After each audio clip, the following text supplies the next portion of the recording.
Oh, yeah. What's up, everybody? Don't forget to hit the like button if you just got in the door. We want you guys to get the full experience of this. Don't forget to subscribe here if you're new.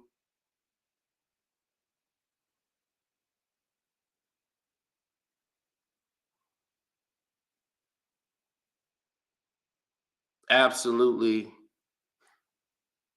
We're going to see if they do their jobs and send out notifications. Uh,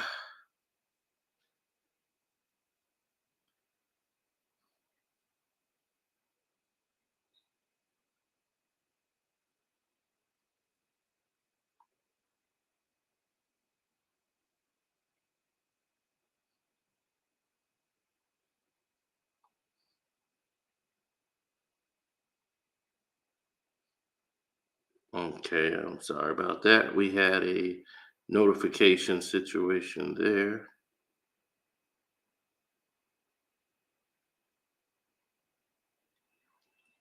Everyone keeps sending me clips from Cat Williams. Um,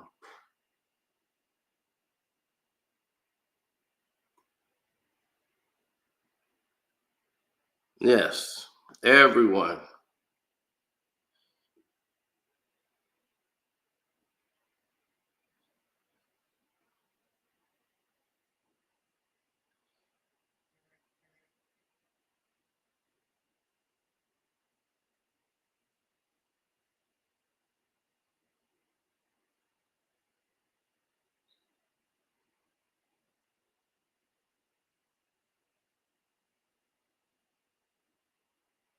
Mm-hmm. We're finna get to it. Just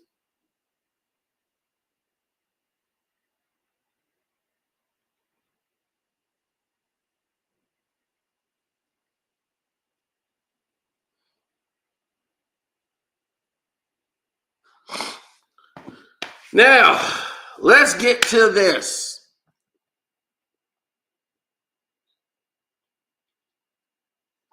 Thanks for telling me, King Team. I see what they did. They went ahead and destroyed my video with Taraji. So you know what I'm gonna do on Patreon? I'm gonna redo it. I figured that might have happened, so I'm gonna delete that, take it down, and then put it back up. But believe me, that's epic. That was an epic video. I'm gonna redo it.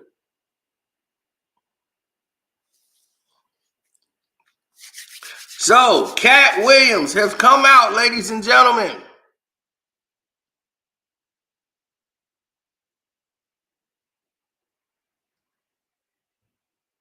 and had a very epic interview with Shannon Sharpe.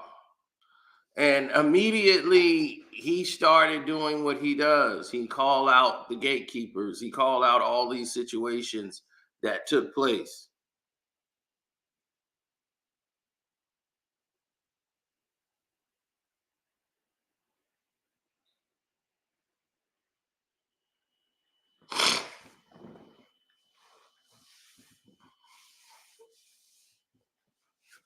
Cameron Cat Williams did a lot more than that. And you know how effective it is. It's when you shake the pillars of the industry and you play on the tropes that the internet loves. It's like the food for them. If you say stuff like Illuminati, anybody they can figure that's in there, Illuminati, rituals. They had to do this to be successful. Right away, the internet is going to feast on that. And who has a bigger platform than Shannon Sharpe when it comes to entertainment? That is your greatest microphone as a comedian. So you'll take that microphone, blast it, and everybody is going to get to all of the people that he wanted to hear that message to. Anybody else they could submerge down to the bottom, but they can't do that to Shannon Sharpe. So now everybody's heard it throughout the internet because it's the biggest thing on fire yesterday. Everybody was, oh my God. And they went running over here. Everybody responded. Everybody responded, even people who never respond to anything. And all of the gatekeepers came out for those people and started to speak.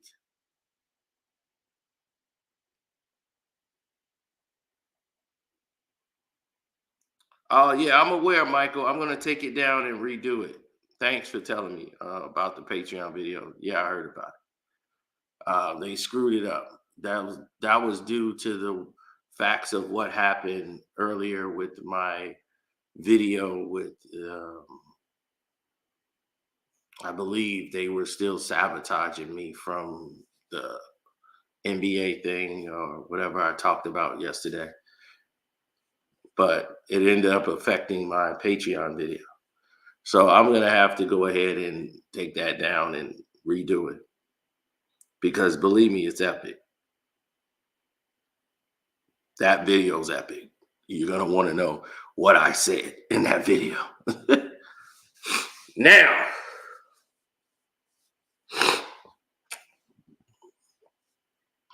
we'll get to the Luda situation. Now, breaking down the interview itself, I thought it was a very educational learning experience, and you got to learn a lot about Katt Williams for those who didn't know. If you see the thumbnail, that's the thumbnail people are talking about. First of all, Katt Williams is on top of a stage. So he's not taller than me. That's why he's above me. He's on a stage, I'm below.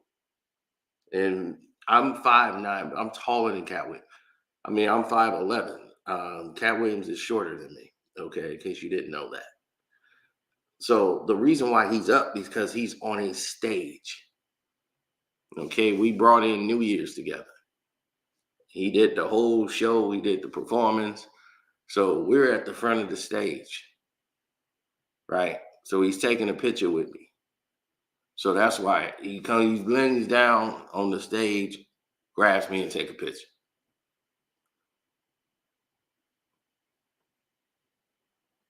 That's when he found out my name was Magnificent. I've told this story before, but many of you are new here, so you don't know it.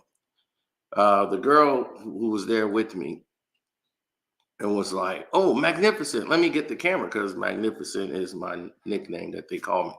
So once he hears that, he said, "Magnificent. God damn." I ain't never heard a woman call a nigga magnificent. That's your nickname? They call you magnificent? God damn. And the camera wouldn't work. So the camera wouldn't work. And because it was one of those old cameras, I still got that camera where the bottom of it, the latch was broke to hold the battery in. So I had like Scotch tape and stuff to hold the battery in place. And if you let go a little bit, the whole camera go off. So I'm telling her, you got to hold that down because the battery thing will come out. So just hold it with your finger, press it in when you press the button. So she was like, it's not working, Magnificent. And he was magnificent. God damn. Well, you ain't magnificent with this camera, nigga. Get this camera working. So right then, we didn't have any conversation at that point. Katt was blowing up. This is like right when he had his rap CD come out. I got his rap CD, the whole CD. It's pimping. I had the very first copy. It was coming out, got it for free, the whole album, so I could check it out. Once we sat down and actually had a conversation, was, let me see, that was bringing in 2007. So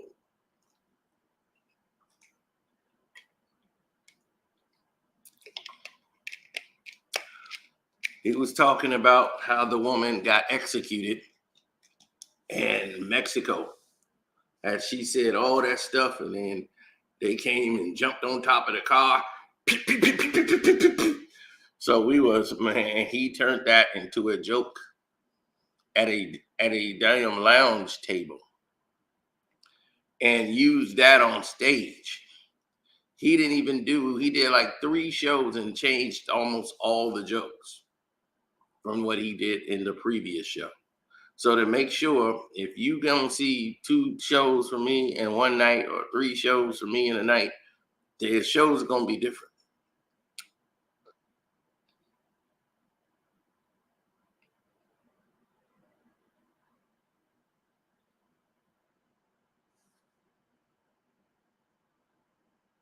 He used Magnificent on Boondocks. Oh damn! I should say, man, stop, stop that.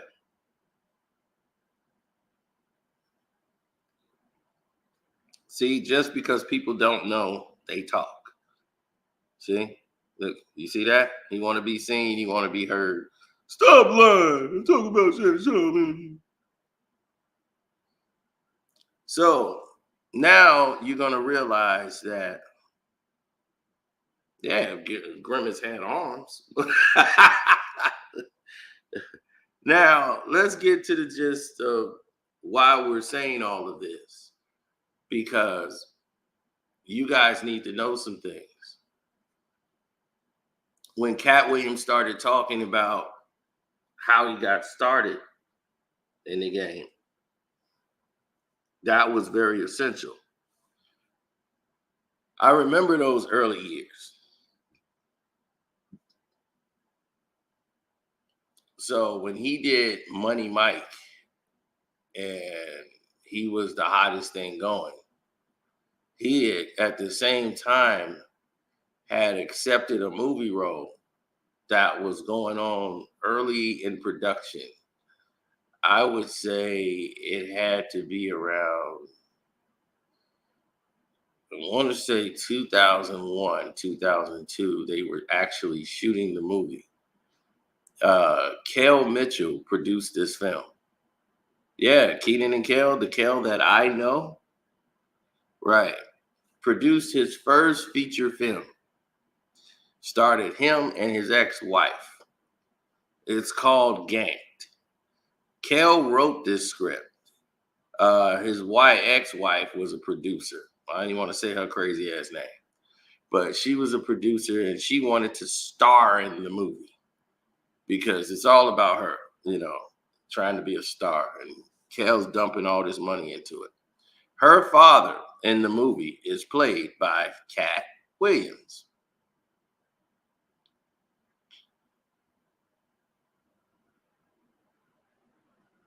Katt Williams gets the role. Now, at the time, I don't even know when they were filming this was next Friday or Friday after next was out, where he made his debut, because I believe this was his first movie.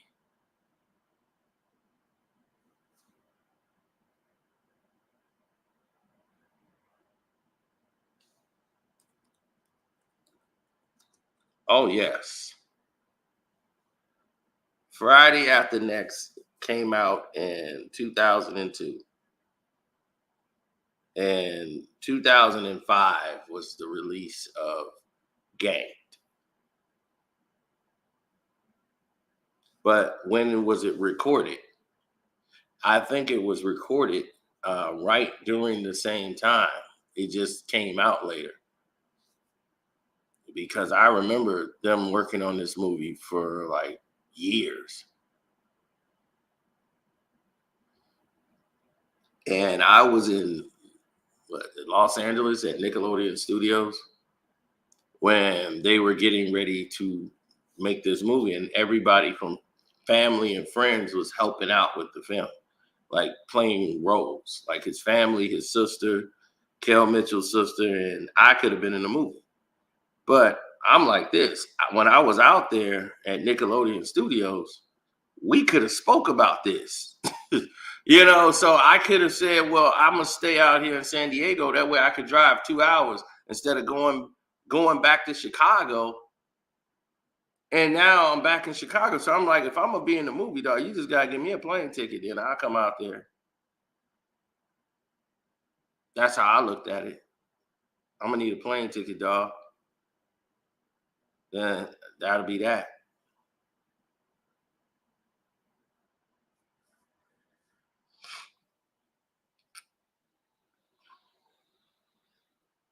Yep, buttery hotness was created by Kale. Buttery hotness. And all of that stuff was created by Kale, and he put that actually in the script, everything. Cat Williams wrote his own lines. See, all of this is essential. I'm gonna let you know all of this is essential to what's going on here now. So I have information that other people don't have. Cat Williams, I wasn't gonna be in the movie because they didn't send me a ticket to fly out to be in the movie, so I'm not in it. Cat Williams wrote his own lines.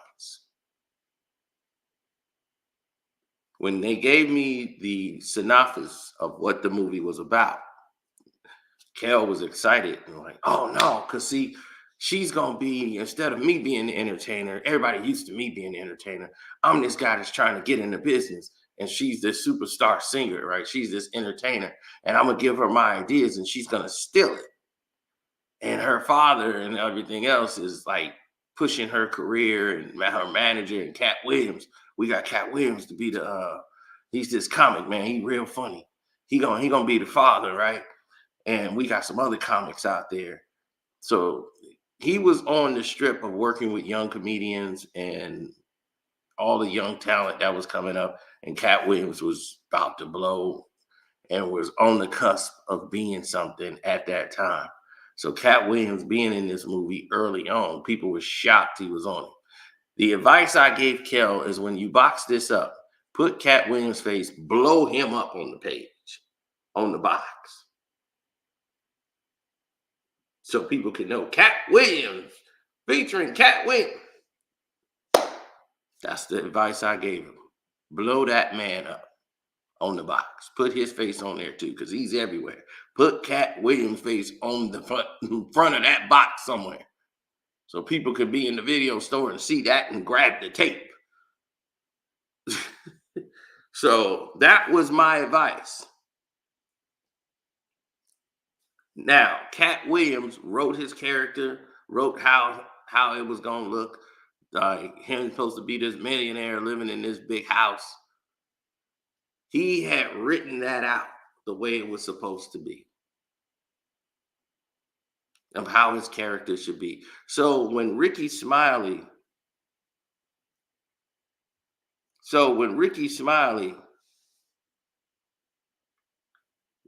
what you mean pay me? No, Cat Williams wrote his parts out. All his lines that he say in that movie, written by Cat Williams. He wrote his whole thing. Only thing it was saying in the movie script is Cat Williams is disappointed in his daughter. Cat Williams has to encourage his daughter. Cat Williams says, like he makes a statement that his Cat wrote all the dialogue he was going to say back to her.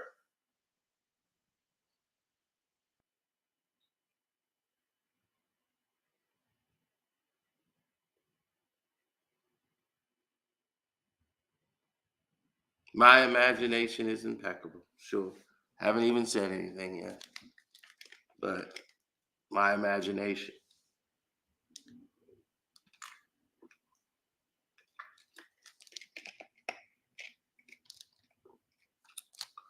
So, going through that part of the interview when he gets to Ricky Smiley, he's responding for all those people who saying, oh, he's doing this for attention. He's responding to people who came on the same platform and brought Cat Williams' name up, or Cat Williams' name was brought up. It was done repeatedly on Club Shay Shay. For all of you who didn't pay any attention to it, this is the point and the reason why he was there, to address the things that were said about him. Not, oh, I need to do this and call these people out. Why would he have to call out people that's lesser than him? And I mean doing lesser than him.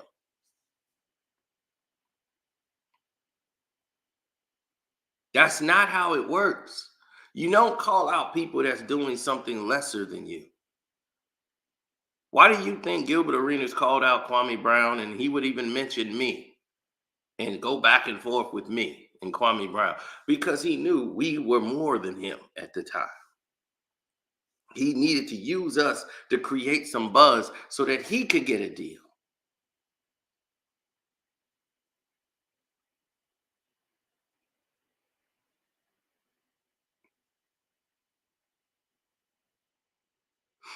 Now, when you go to the situation where you look at Ricky Smiley, let me tell you, in my personal opinion, Ricky Smiley has never been funny to me.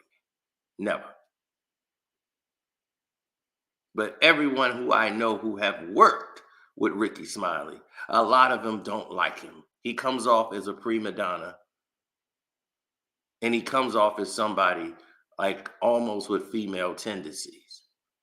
This has been described of him. Don't forget to hit the like button, good people. Don't forget to hit the like button because this is going to be a good one. I think you're going to like this one. You've already received information you never knew before and wasn't even in the interview. You're welcome. Now,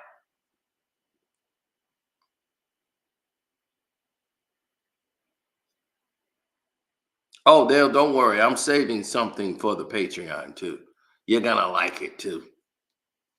And for you haters, thank you. Now, what he mentioned is he says he has it in his contract. He would only work with Ricky Smiley if he was in a dress. That's funny. But I don't know how much of that is true or that's just a joke because he just always appears in a dress.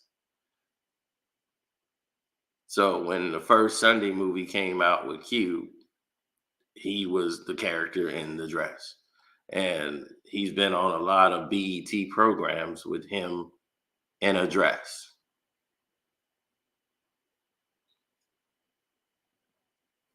Now, the fact that he keeps saying that he was supposed to be Money Mike and all of these people are trying to rewrite history. No other person ever said that he was supposed to be Money Mike. There was an audition for it, and he is correct. There was an audition. I don't know Katt's number. No, Katt said he was number 201, which means there was all these other comedians before him that did not get the role. So how was it your role? When Katt Williams designed and wrote the parts for Money Mike, the outfits, he designed the outfits for Money Mike. So how was it ever your part? It's Hollywood. They're not, there's an audition, there's a script. They're not just gonna say, okay, like it's some ghetto hood stuff. Oh, you play him and you playing him now. All right, go. It don't work that way.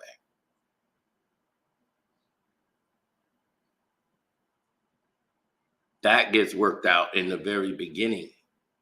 There's a movie with Christopher Walken and Al Pacino. They play in a movie roles together to in their older age. And when they got the script, Christopher Walken said, I kind of played this character before enough. Let me play the other character if Al's okay with playing the other character. And they said, sure. And they let them flip the characters but that happened in the beginning process. That don't happen when you filming the damn movie and getting ready to start shooting. And the script was supposed to be yours. And he complained all through the movie. That's something that would tick off a producer, a director, anything. Somebody's constantly being a pest and complaining about things. And Ricky Smiley, there's other things that you were offered that you blew. But we ain't gonna go into that.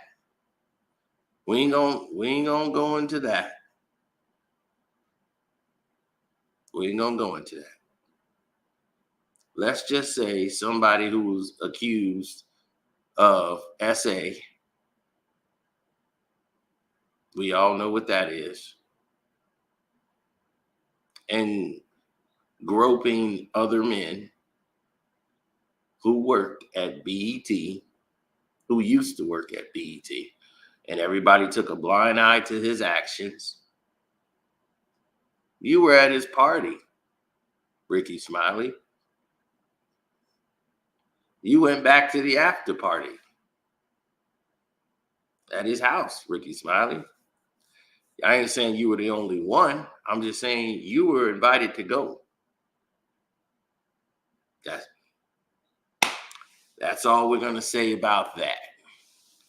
Now, let's move on to more telling things that he broke down in there. So Ricky Smiley wasn't smiling when that interview happened because he was called out as the liar he normally was. And he dropped a hint about, the ritual, the sacrifice, him losing the child. He played on those tropes. There was no sacrifice for Ricky Smiley. His son just lost his life, and that was just that. It had nothing to do with no initiation into anything. So, in case you guys were thinking. Now, moving right along.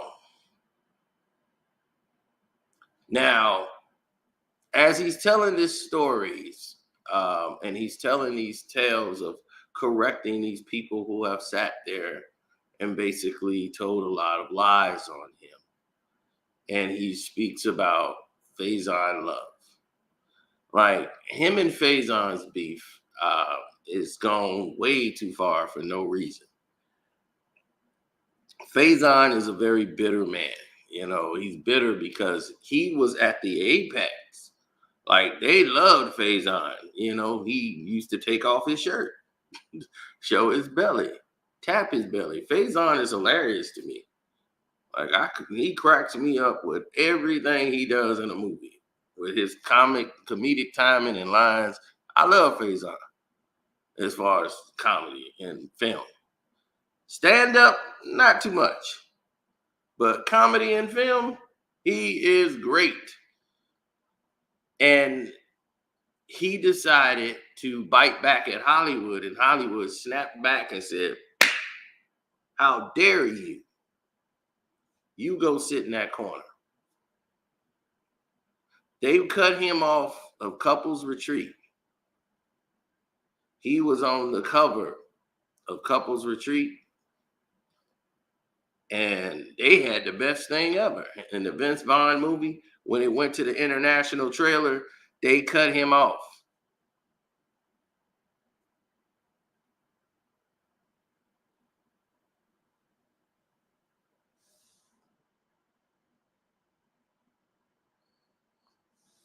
They cut him off the international trailer for Couples Retreat.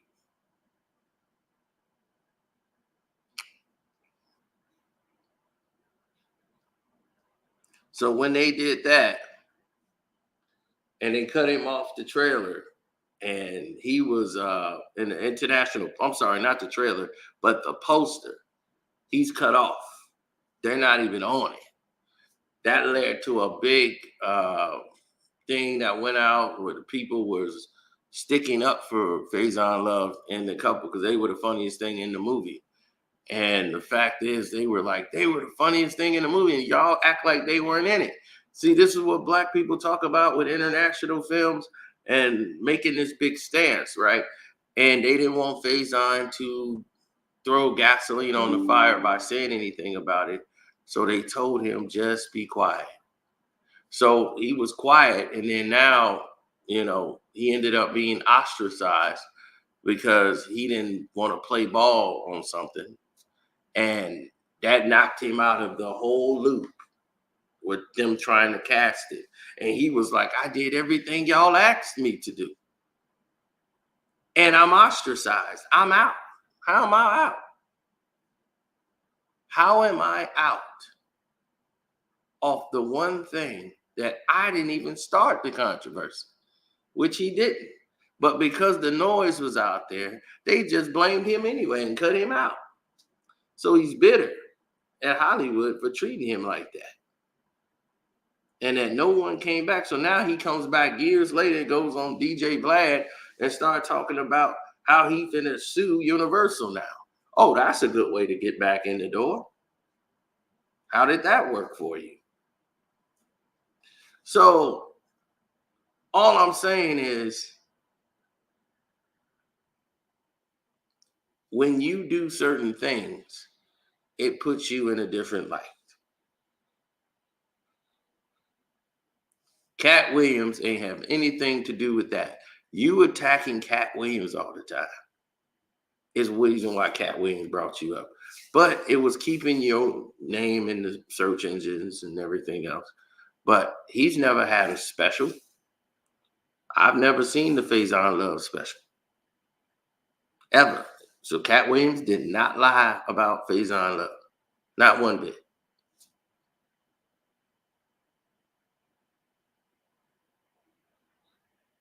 Now, we gonna get to Katt Williams. To Kevin Hart. Yeah, I know y'all want to get to Kevin. Now, out of this whole thing, Steve Harvey. Let's get to Steve. Right?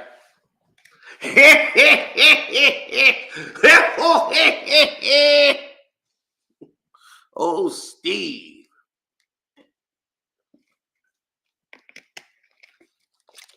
Steve Harvey came to Chicago to Bernie Mac's funeral. And there was people in the back that wanted to F him up. He wanted to go up there and speak on behalf of Bernie. He talked to the family and was like, look, I'm here for Bernie. Bernie was a friend of mine. We started the Kings of Comedy, and he's still my brother. And we work things out, and the public just don't know all that because they just not finding out about that stuff. And that was the truth. When Bernie Mac did the interview, and he went and did the interview in GQ, he was telling the truth. The interviewer didn't take that. That's Steve telling you a bold-faced lie about Bernie Mac. Katt Williams came after him because he told a bold-faced lie. First things first, Steve Harvey shows wasn't selling. They weren't. They just weren't selling anymore. So he tried a whole new niche, right? He tried the niche of God just ain't done with me yet. He tried to go the religious route. So he had a whole religious thing, and he used the church to bring himself back. God ain't through with me yet, and started doing clean comedy. And when he did that, he went right back to cursing years down the road. Then he ran into one Katt Williams, though, who often in Detroit, they wanted to do this battle of the comedians. Steve Harvey was like, I don't want to do a battle with Katt Williams. I want to do, everybody I knew was going to this thing. And on the radio, now they agreed that this would be a battle. Steve Harvey boasted about, I'm not there to battle comedians, but hey, if somebody on that stage with me, hey, I'm going to, come on, you know what I'm going to do. He was talking bad and bold till it got to like the last radio ad before doing the actual event. Because once Katt got on the radio and you felt the energy of Katt, he was ready to tear Steve Harvey apart.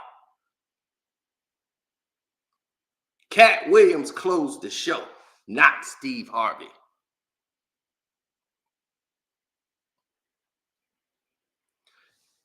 Katt Williams, Steve Harvey didn't mention Katt Williams at all during his set.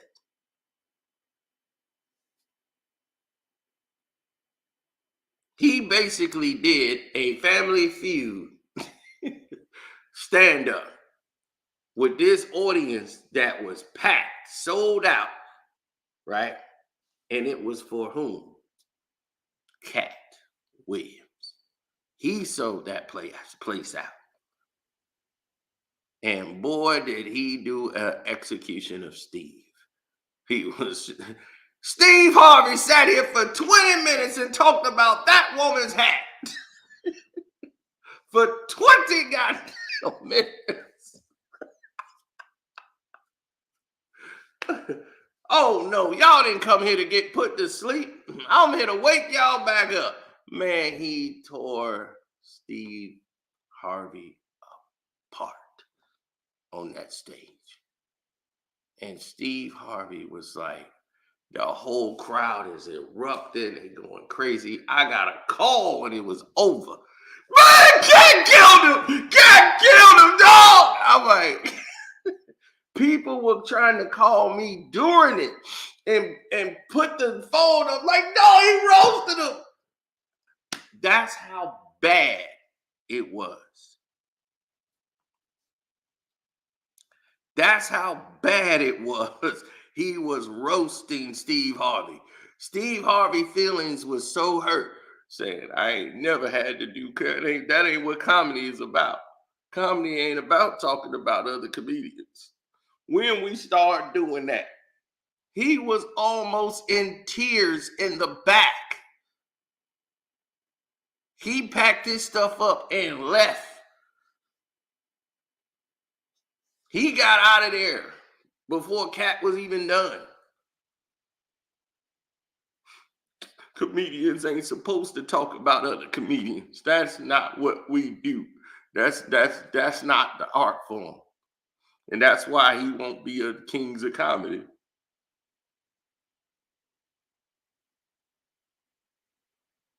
See, what Katt Williams is talking about with Bernie, we know because we from Chicago. We knew it broke Bernie's heart when Bernie found out Steve tried to go and get the movie role from Bernie. He couldn't believe Bernie got Ocean's 11. He couldn't believe he up there with George Clooney and Brad Pitt and all these. How Bernie Mac get these movie roles? I can't get that. I'm on the chitlin circuit. I'm doing You Got Served.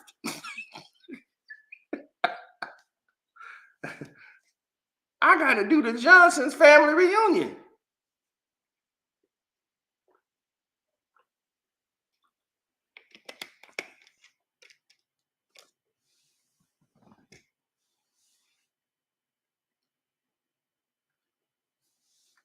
He was mad. So he goes ahead and tried to shoehorn himself into the part.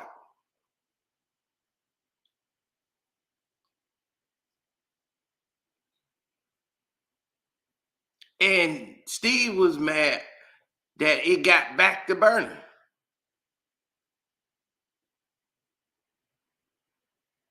And Steve blamed his agent. I'm going to tell y'all what really happened because he's been sitting there lying. Said, man, me and Bernie said that he never even said that. And the guy from GQ just took that out of. No, he didn't take it the wrong way. Your agent represented contacted the studio, and Bernie's agent and manager told him, like, man, Steve Harvey trying to get your part from under you, trying to get you replaced. His agent trying to get in there.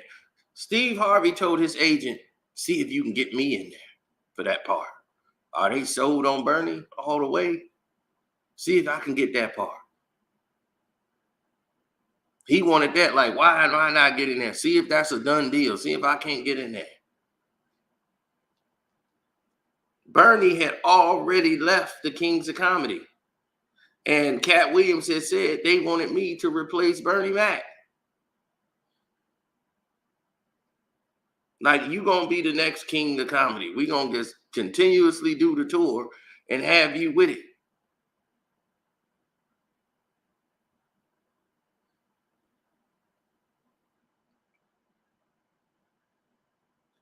Ego. is what destroyed the Kings of Comedy. Ego. Because Steve couldn't, they started the fact, and this is what people don't know. They started off with Steve. He's right. Katt is telling you the truth there. They started it off with Steve Harvey. It was the Kings of Comedy with Steve closing. Said even told you, hey, dog, you weren't packing them in. But Steve keeps believing in his mind it's because of him. Y'all wouldn't even be together if I didn't put this thing together. He even started flipping out on Sid. Now, you took Mark Curry's jokes, which was true. You took a lot of his material and was using it on your stage when you was doing your comedy shows. And Mark had every reason to whiz out, whoop your ass. These are facts, Steve Harvey. And yo, hanging with Mr. Cooper, you basically rob or take from his show and redo his whole show for the Steve Harvey show. Now, the Steve Harvey show was funny because of Sid. Now, if Sid didn't do this show with you and it was just you on there, it would have flopped. Sid had to save the show. Sid was the funny guy on the show.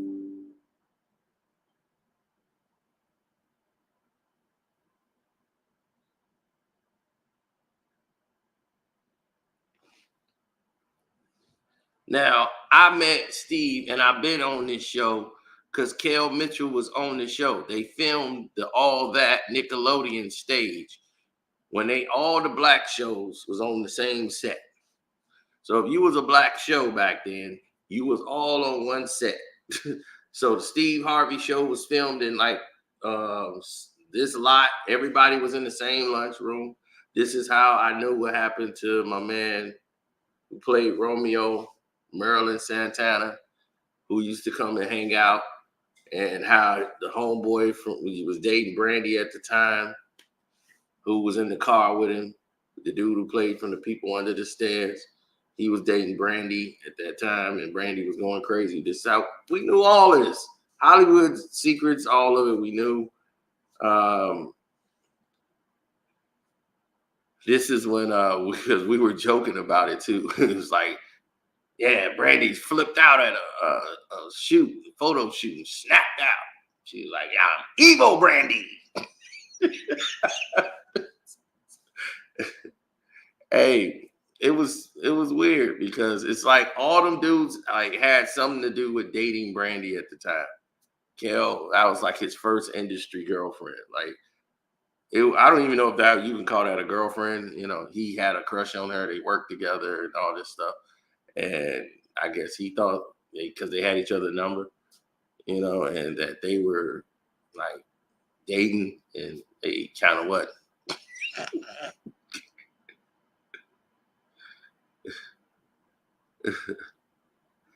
So yeah, it was funny, but yeah, Kel. Yeah, that's the neighborhood is trash to anybody who's black. that show is him curtailing his jokes to whites, and it's good. It's white comedy, you know, and you see it, and you're like, they like Said's funny. We like Said when Said is Said. You know, this is a neutered down version of Said. And hey, he's in his about to be 60, dog. Let him go ahead and get his money. I'm hey, hope the neighborhood run forever. Now, here's the thing. Dealing with this situation with Steve. Steve has fallen out with basically everybody he has been on the comedy circuit with. Then Steve was like, I don't need none of y'all. I'm good. I'm going to keep it to myself.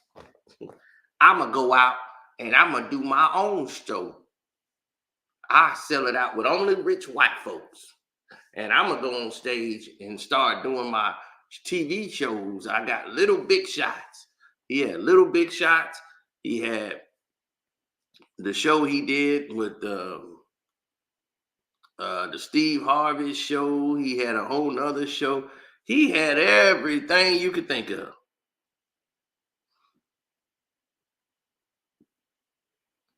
His talk shows, everything. He hung out with Ellen, right? And what's that other guy? Dr. Phil. Those are his sponsors. These are the people that back Steve. These are the people who he gatekeep for. Ellen DeGenerate and Dr. Phil. And yes, I said degenerate. Ellen DeGenerate and Dr. Phil are the two people that are responsible for Steve Harvey being where he is right now. Steve, they the ones that make sure anything gets near Steve, they come there and protect him. They brought Steve under their umbrella. They little puppet.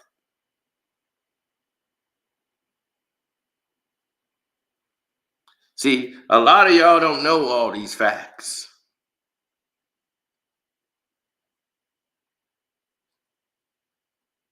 So when they told Steve, do not put Monique on your show, on your talk show. Don't do it.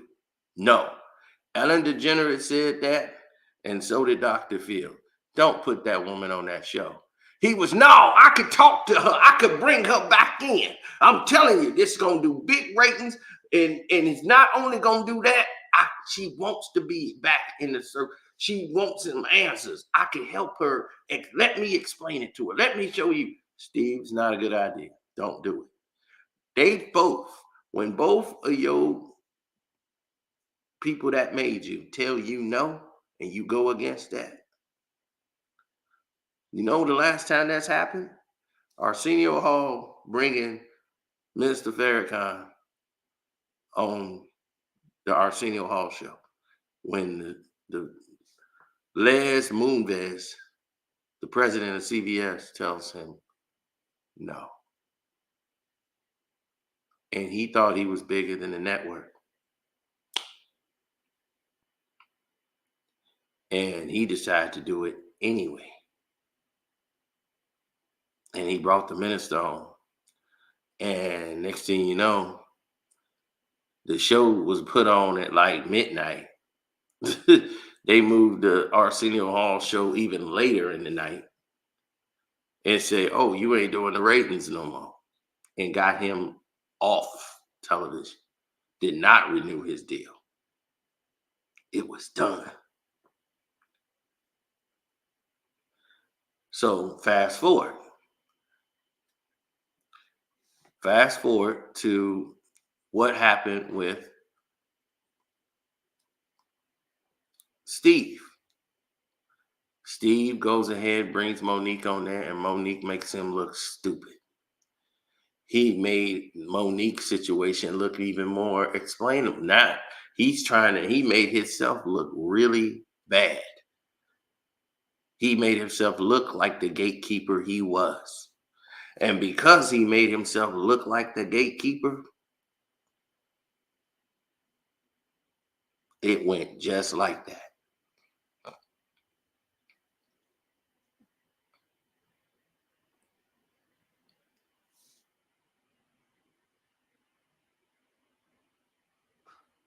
Of course he's going to say that because at the time he was trying to get another show. He knows it was about the minister. We all know it was about the minister. Come on, black folks can't be fooled by what he's telling other people in the media. Now, listen, after this happened with Steve, all of a sudden, Steve's show is in danger. They take Steve's show off the air. Steve Harvey show is over. It was a successful show, and they saying we're replacing it with who? A white girl named Kelly Clarkson, who was a singer who never done this before in her life. They just said, no, we're going to stick to white girl. Kelly Clarkson, she wants to eat chicken. She's tired of losing weight and doing shows and performing. She wants to eat.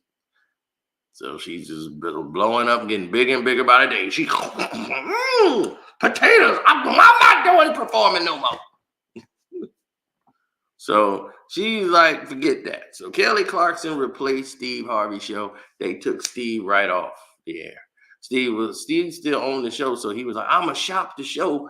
I'm gonna go see if I'm gonna get a deal like on Facebook. I'm in negotiations with all these other places to bring the Steve Harvey show back. I haven't seen it. I haven't seen it. When you go against what your handlers tell you,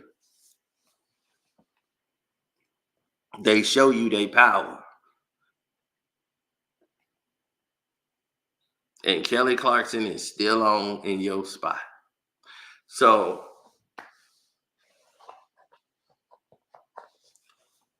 all of this is facts. So Katt Williams didn't tell one lie there yet again. As I told y'all, hit the like button. And if y'all new here, subscribe to the page, because what we're doing is giving y'all all the truth. And don't believe me, the Patreon version, the Karceno for Life Patreon version, will be just as explosive, because you're going to hear stuff that I didn't tell you that just happened in the same sentence. I purposely left things out to save that for the Patreon. And buddy, you're going to love it.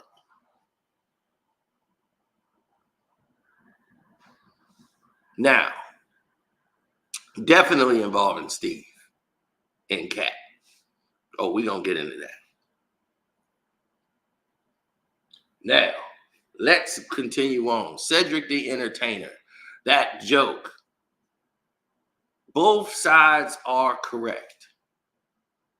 But for Ced to say he never heard Katt tell that joke, I just can't believe he never heard Katt Williams tell that joke, because of how he delivers it at the end of the show. Now, because I tell you, Shannon Sharpe was the greatest platform to go and do that on for Katt, that all these dudes gonna have to respond. You got Cedric telling them, hey man, all that tough talk you doing, man, I'm a grown ass man, man. All right, you talk that tough stuff all you want. Now I'm gonna tell you this. I didn't see Katt Williams get beat up by a kid. I don't think he want to mess with Sid. That's all I'm telling you. You ain't gonna want to mess with Sid. I'm gonna tell you that right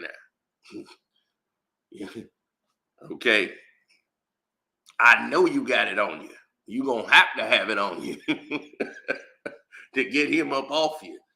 You way out your weight class, messing with him. Now, as far as comedy, yes.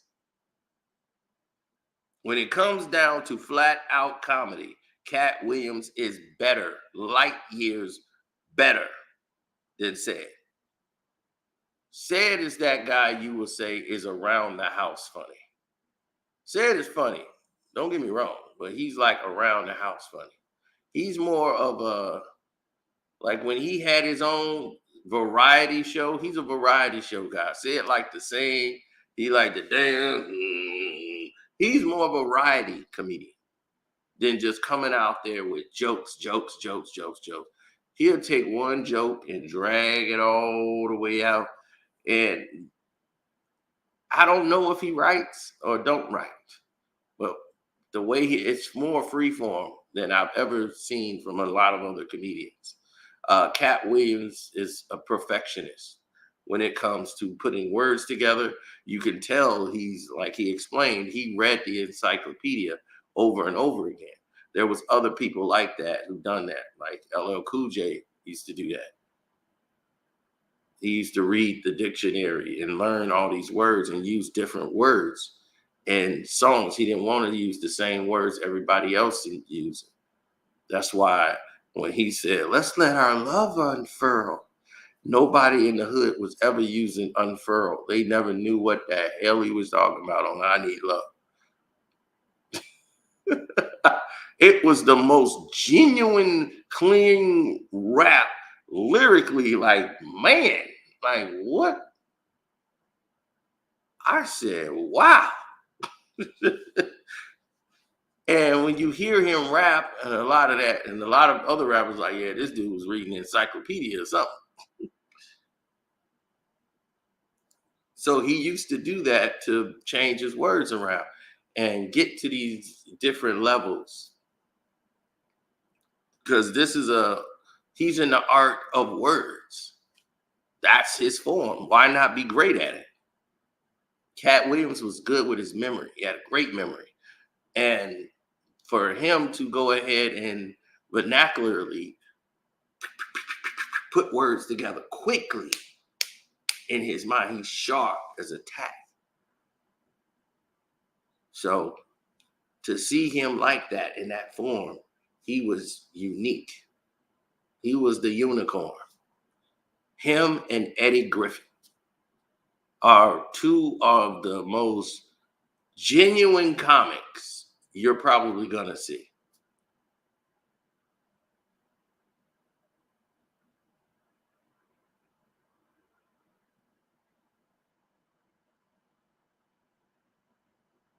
Mm-hmm.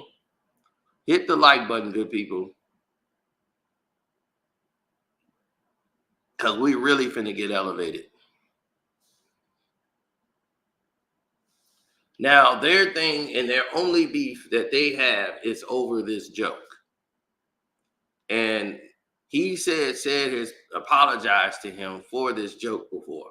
I don't know about that. Sid has often said that, hey, he never saw it. He don't know, this joke has been going on for 30 years.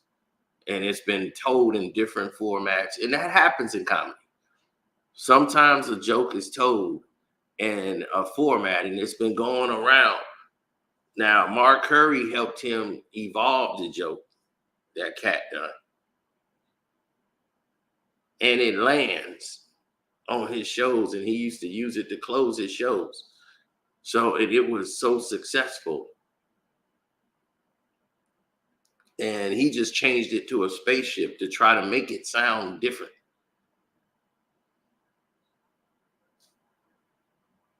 But in comedy, this happens.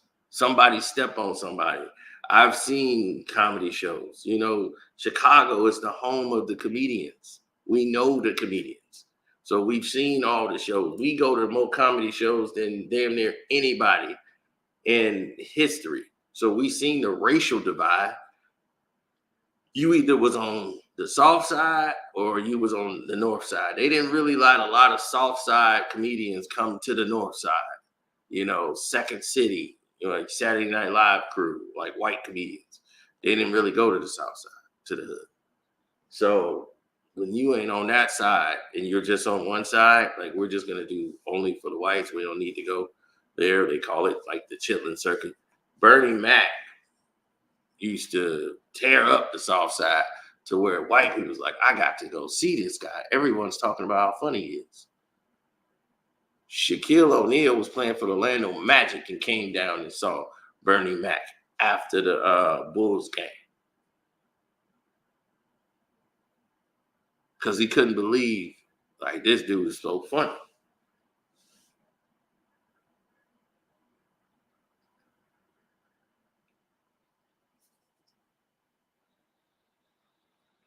My top 5 comedians of all time, that's hard, dude. I had to sit back and really think about that because at different times it was different people that they had the light, they had that moment. Like me, we grew up watching Eddie Murphy. Like Eddie was it for us, and Richard Pryor. It was Richard and Eddie during our era, and they were great. But it was other comedians that was slaughtering. They just didn't have that platform, but they was incredible.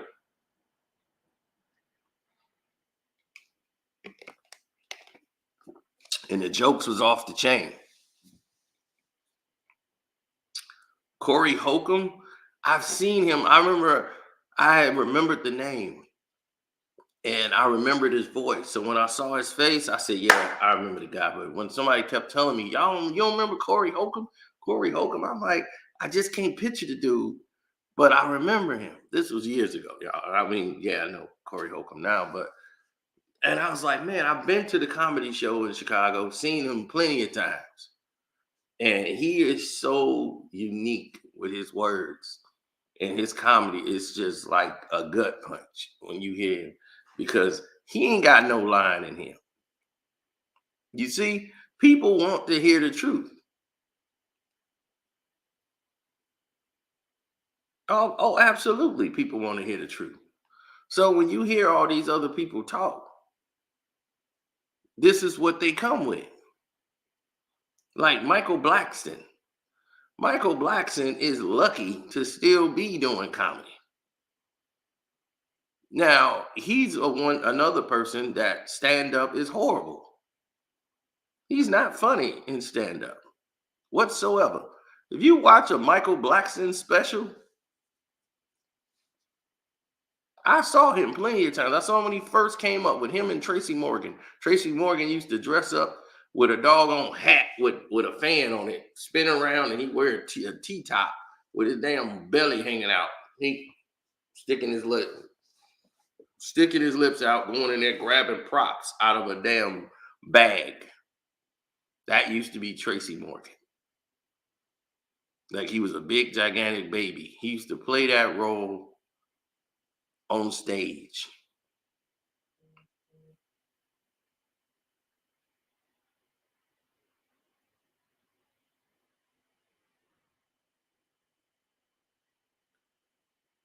Michael Blackston is good for a joke or two. Like he says, you're already an African. Why are you doing a fake African accent?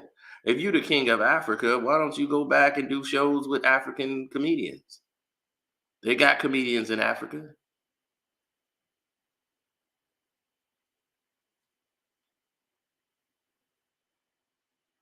No, he's funny in film,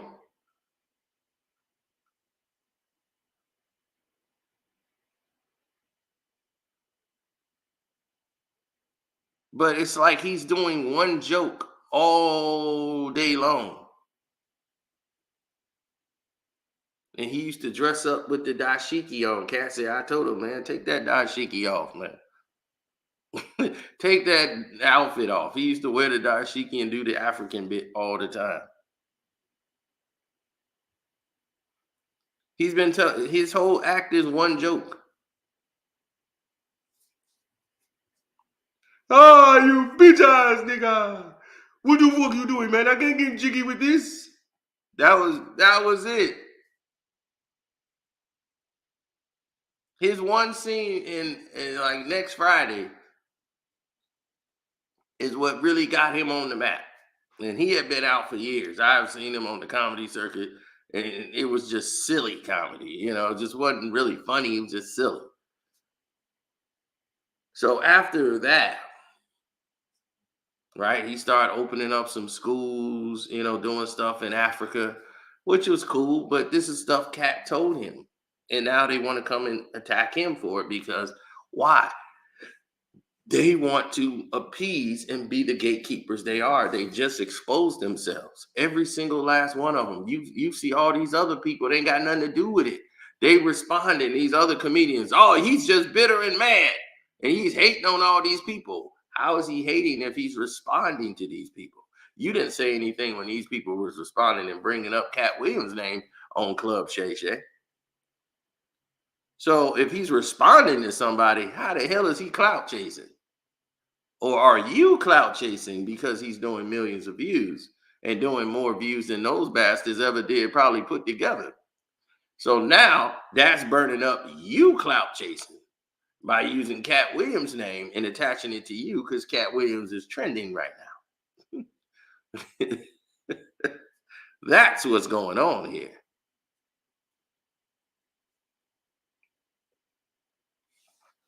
So no, we don't.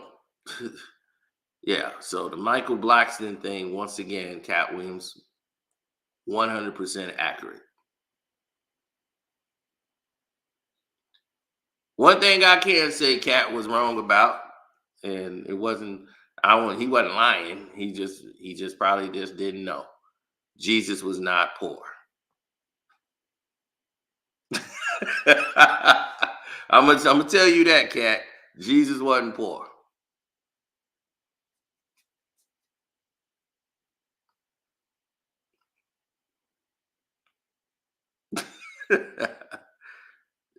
I'm funnier than Ricky Smiley. What do you mean? Shoot, anybody funnier than Ricky Smiley?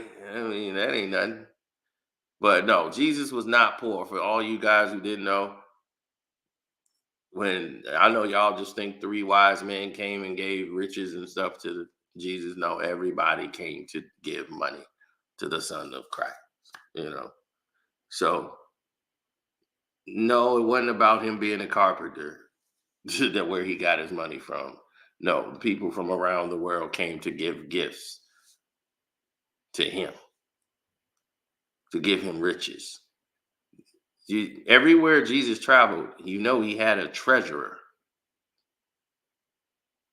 It's in the Bible. Now, if Jesus has a treasurer, one of his disciples is his treasurer. That's your proof, bro. Read the Bible is your proof. The Bible is your proof. He just lives amongst the poor.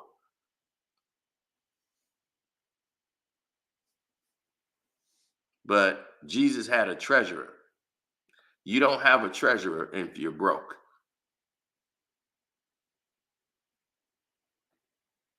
So, my advice to you is go read the Bible.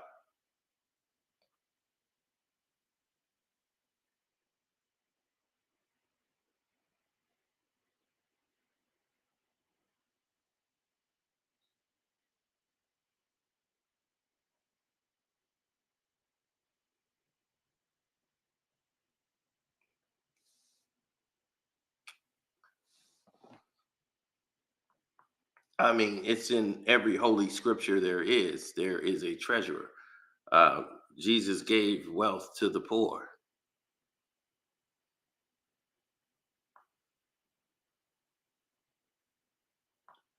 I don't know. I should call Sean. Sean would know off the top of his head. And we're going to also get into that while you're talking about Ricky Smiley. Another thing about the Bible, and we're going to get into that too when it comes to Kevin Hart.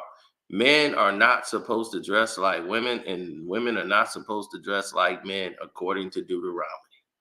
That's in Deuteronomy. I can't tell you where it is in Deuteronomy, but according to Deuteronomy, that's what it is.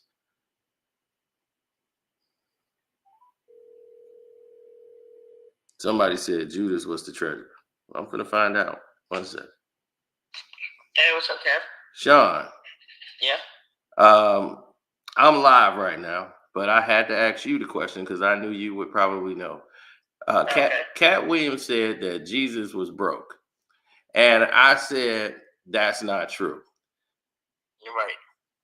I'm right. Didn't he have a treasurer? Yeah. So yeah, they had a treasurer that walked around them. I want to say it was Peter. Somebody said it was Judas, and I said I don't think. No, I'm sorry. Yeah. They're right. It was Judas. Okay, Judas was the treasurer. Uh-huh. Okay, see, and now I said Judas Iscariot. Yep. And I said in Deuteronomy that it says that men are not supposed to dress up as women, and women are not supposed to dress up as men. But I said that's in Deuteronomy. I don't know where it is, but I know it's in Deuteronomy. Yep. Either that, or was it Leviticus? Oh, somebody said they found it. Deuteronomy 22:5. Yep, 22:5. Mm-hmm. Yep, the woman shall not. Let's bring that up on the screen. So once again, I've been correct twice, y'all. I told y'all I was not joking. Jesus was not broke. Okay. And matter of fact, if you think about it, when you look at when Jesus was born, the wise men, and for everybody out there, the Bible doesn't say three; it just says the wise men. But because there was three gifts, everybody thinks, oh, there was three of them. The Bible didn't say there was three; it just says the wise men came and brought gifts, and one of them was gold. So that's pretty bad for you already have as a baby. You got gold. Gold is one of your gifts, but saying that he was broke. And then how can you be broke when you have a treasure? That's what I was just saying. So I just think he was just misinformed there, because a lot of people make that assumption because he lived amongst the poor, that they assumed that he was broke. So Katt Williams said Jesus was broke. Yeah, he said that during that Shannon Sharpe interview. Yeah, he don't know what he's talking about. Yeah, so I want to thank you for that. They said Matthew was the tax collector. Yep, that's right. Yep. All right, we got some people over here. Because they came to Jesus, said, man, Jesus, Caesar, he wants his money for taxes. And Jesus said, render unto Caesar what Caesar, and render unto God what is God. Yep. So it's kind of hard being broke when you got to pay. How do you pay taxes when you're broke? You see what I'm saying? Yeah. So, no, Jesus wasn't broke. Yeah, exactly. Yeah, Katt Williams, he's just talking out of his mouth. The sad part is you got, because they celebrities or influencers, you got millions of people believing and going along with it and running with it. Yeah, I mean, but that's been the norm for like years. It ain't just Katt that's saying that. A lot of people just think Jesus was poor because he was amongst the poor and he did things for the poor. It was like he gave everything, so he was poor himself, and that wasn't the case. Right. So here's the thing, and if they really think about it, how can you go around helping the poor and you poor yourself? I mean, people just got to use common sense. A poor person can't help a poor person with food and water and fish and everything else. Yeah. But it sounds like you got a pretty good squad of people in the chat room. They finding it for you right away. Yeah. They say you are exactly right about the wise men. Yep. Yeah, so many times people have lied and said there was 3 wise men. The Bible never said it. You can't add, you can't take away. If it says wise men, I'm going to say wise men. When you say there was 3, now you're lying on the Bible because the Bible never said 3. People say Jesus was born on December 25th. The Bible never says when Jesus was born. That's correct. It never said on what day. Yeah. And then people say, oh, well. Here's the biggest thing, Sean. They say that he only had 12 disciples. He had more than 12 disciples. He had hundreds. Yeah, he had hundreds of disciples. So for some reason, the reason why, because out of the 12, out of all the ones he had, he specifically talked about those 12. But he had way more than that. If people think about it, if y'all remember when Jesus was sending them out 2 by 2, right? Mm-hmm. Hold on. 2 by 2. Let me find it for you real quick.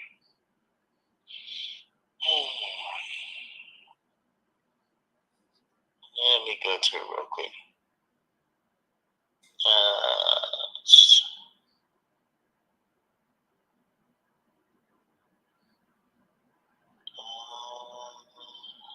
The Bible doesn't talk when he was working as a carpenter, unfortunately.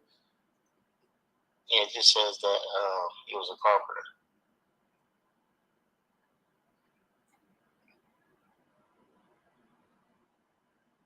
It said the crops was in the fields, which suggests a summer month. He said it says the crops was in field, would suggest a summer month. But that's the thing, though. OG, Egypt, it's hot even in December. Yeah. So matter of fact, Kev, do you have a Bible nearby that you can pull it up? Oh no, I can't right now because we're in the middle of the live. Listen to this. So in the book of Luke chapter 10, it talks about how Jesus commissioned them to send them out. And Kev, there were 70 of them then that he sent out. Yeah. Let me see, Luke 10. Let's see, go to Luke chapter 10. Listen, and he said, and after these things, the Lord appointed other 70 also, and sent them out 2 and 2 before his face, in every city and place, and whither he himself would come. So let's go here. Yeah. Yeah. So I mean, he's tell you right there that that's another 70 that we know about. So not only the 12, but then there's another 70 he sent out two by two. Yeah. So you already up to 82 already, and there's still more. Absolutely. And that's what I was saying. It was way more than what was detailed, and that's that. And I'm finna go Yeah. ahead and finish doing this breakdown. But thank you for Okay. clarifying Yep. that. You're welcome. And I'm gonna call you back out. All right. No problem. All right. All right. That's Sean, man. And he's a pastor, by the way. Sean's a pastor. He has his own ministry. So that's why I can call Sean and confirm a lot of the things that I'm saying. Now,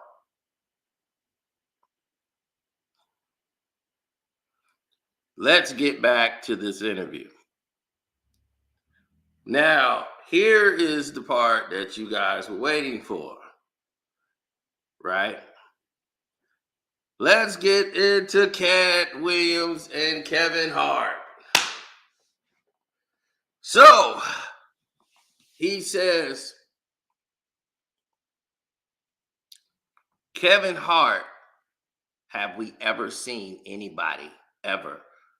He performed mostly on the East Coast. How did he go to the West Coast and get a TV show?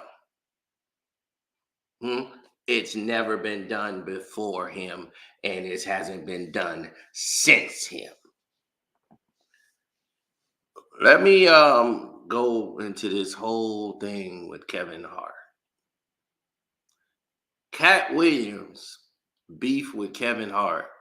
Let me go into this. A lot of things he said when it can refer to Kevin Hart wasn't true. I'm sorry. It just wasn't. And you don't have to be a Kevin Hart fan. I'm just here to tell you the truth. Now, here's the facts about what Kevin was saying. Kevin Hart just came out of nowhere when you think about it. Not really. Kevin Hart was on the circuit on the East Coast. Katt was mostly West Coast. Katt Williams is mad off a movie role called Fool's Gold. Fool's Gold is the role that got him Matthew McConaughey. They was filming this movie in Australia. Katt Williams couldn't go to Australia for whatever reason. I don't know what it was. He couldn't go to Australia. So they gave the role to Kevin Hart. Had nothing to do with anything being gay, unless I haven't seen the script. So I don't think there was anything gay in there. And when I watched Fool's Gold, there was nothing homosexual actually acts in the film. So I don't know what he's talking about there. It only happened with Fool's Gold. That was the only movie that they said, okay, Katt Williams can't go. All right, this guy here, Kevin Hart, let's use him. Now, that's the only thing. Fool's Gold. Yep. Fool's Gold was the movie Katt Williams had, and he couldn't go and film because it was in Australia. And Katt Williams, for some reason, could not make it to Australia. I don't know if it was restrictions or he didn't have his passport or whatever. He couldn't go. So they gave the role to Kevin Hart, and Kevin Hart's mother was dying. He didn't even know. He knew she was sick and all that, but he didn't know that it was beyond anything that he could do. And, his mom said, don't tell him anything. So he had to learn his mom was gone, you know, and this was that, So he never really had that closure. He had to go film a movie while his mom was dying.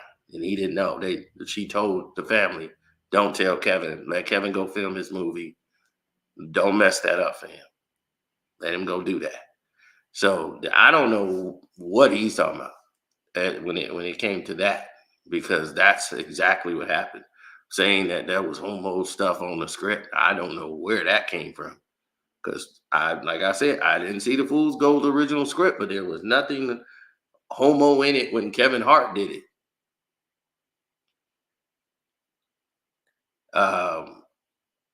Period. Now, Kevin Hart getting a TV show in LA. How did he get the role? He insinuated like something weird happened and he got the role. No, that's a credit to Damon Dash. Dame Dash. Shouts out to Damon Dash. Damon Dash made that happen because Damon Dash took this comedian from Philly and put him in a movie called Paper Soldiers. Put him as the star of this movie. Even though it's a small movie, it did good and performed well in the hood on video and everything else.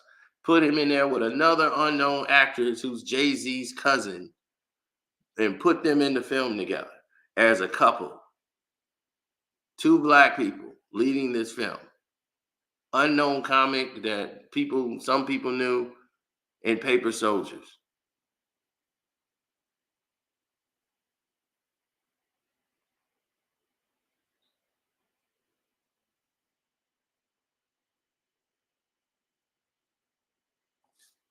The producers who was doing a TV show at that same time, there was a Saturday Night Live audition because in New York, that's what you want to do, is Saturday Night Live.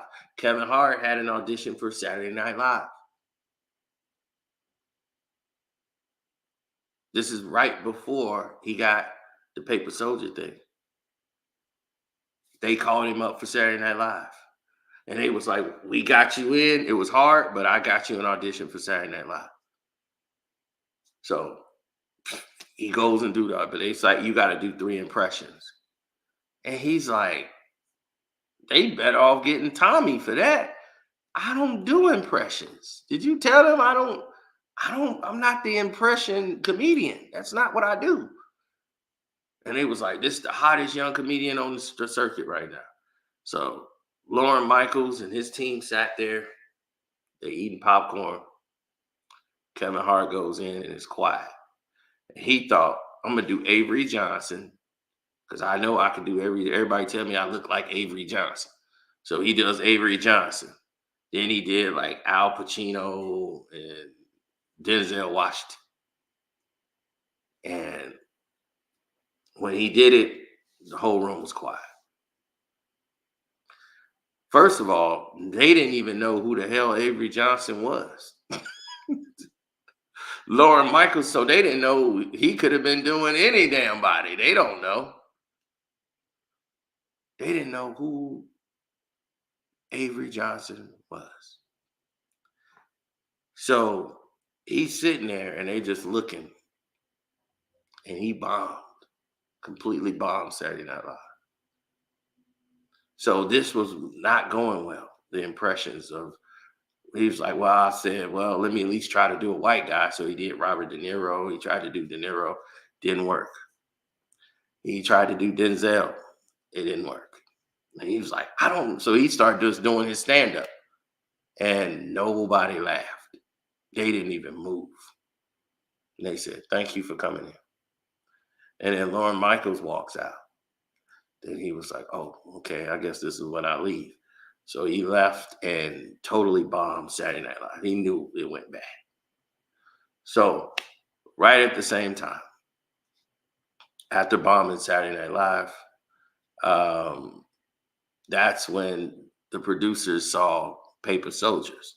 They were doing a show in LA and saying, man, they got this TV show in LA. It's going down.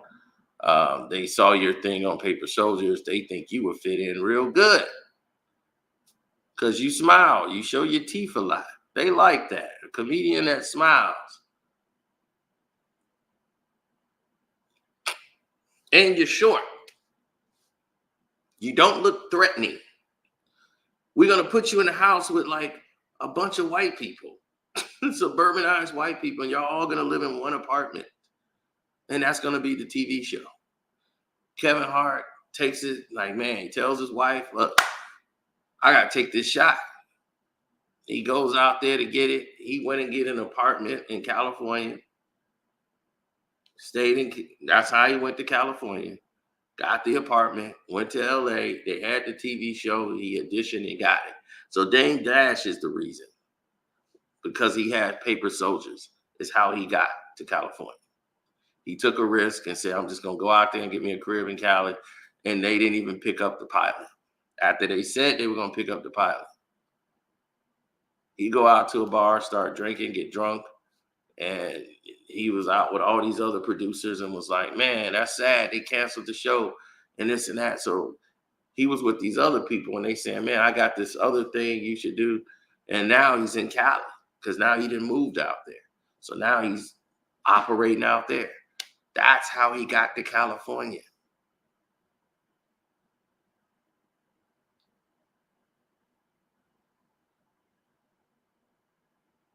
So I'm not here to take you, I'm here telling you the truth.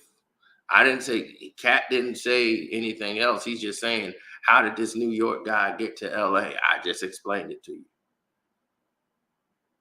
So it wasn't like Katt lied. He just insinuated that something weird had to happen here, that there was an anomaly. Wasn't an anomaly. Wasn't an anomaly. Credit due to Dame Dash for seeing the talent in Kevin Hart and putting him in Paper Soldiers because he was great in Paper Soldiers. Everybody, Paper Soldiers is a hit. I watch that every time it come on.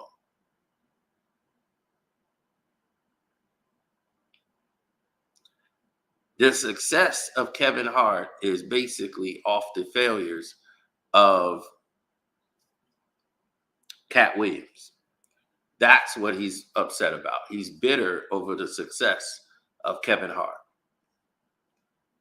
Now, and rather than him saying, man, Kev, help me out, or no, he's too big for that. It's not going to happen. Katt Williams kept getting into situations where they kept arresting him.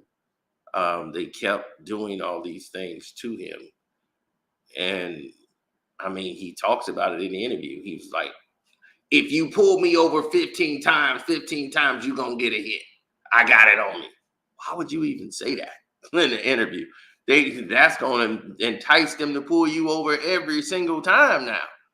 They know you got marijuana on you. Oh, don't come to Chicago then, especially downtown to do a show, because they definitely don't want you smoking. Now, his thing with Katt has been going on because of the success. And he's saying they gave him all the roles that was supposed to go to me.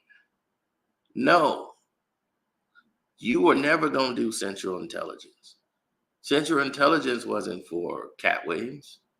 Katt Williams, all the roles that you got that you would have probably had were going to go to Kevin Hart now. All the backing went towards Kevin because he was more reliable. So when he got the opportunity to do Fool's Go, that was because you fumbled the ball. You couldn't go to Australia. You couldn't travel and do all these things. Kevin Hart could. No one said Kevin was funnier than you because he's not. You're the funnier comedian by far. But what he was able to do and what he was doing was not standing in your way. Like, me and this guy's never been in the same room together. I wouldn't want to be in the room with you either if you keep trying to tear me down. Why would I want to be around that? If you Kevin Hart, why would you? I didn't do anything to torpedo your career. You kept getting arrested. You was fighting on the internet with some kids. You were doing things to make yourself not bankable to them.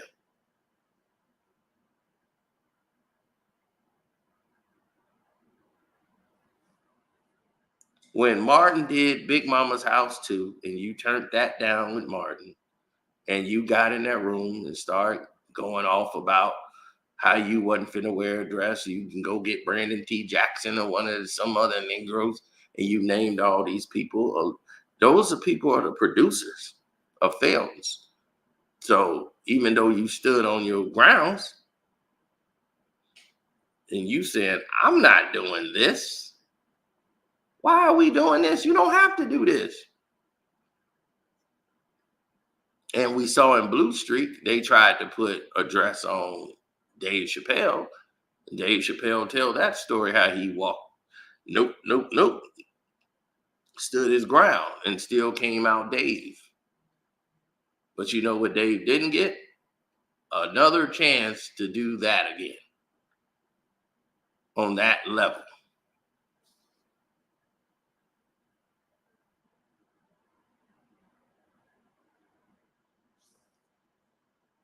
So in Hollywood, what they do is they move on to the next.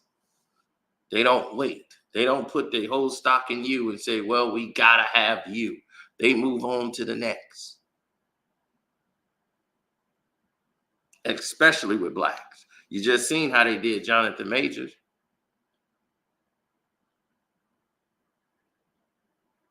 What Kevin Hart did and is trying to fix is the problems that Faison Love was going through overseas and international. He started doing shows internationally so that they can put his movies out there internationally to bring in international revenue. Now you see Kevin Hart movies are they'll show them because Kevin Hart actually went out there and did shows, did stand-ups. Now you start looking at the international dollars that African Americans, and the reason why Taraji say, well, you don't translate well overseas. When they tell you that, because they don't market you overseas. This is purposely done. And this is why Kevin's seen this is what's broke. And he starts seeing these horrible movies that they put out that don't do well here at all. And then they still get money internationally. They were like, well, damn, this did poor in the box office. How did it do this kind of numbers? Oh, internationally, they did over here in the UK, Europe. Look at the international dollars. See, that's why on Black Panther, it didn't do that well internationally, like normally all the other Marvel movies, but domestically it killed. Biggest domestic movie ever.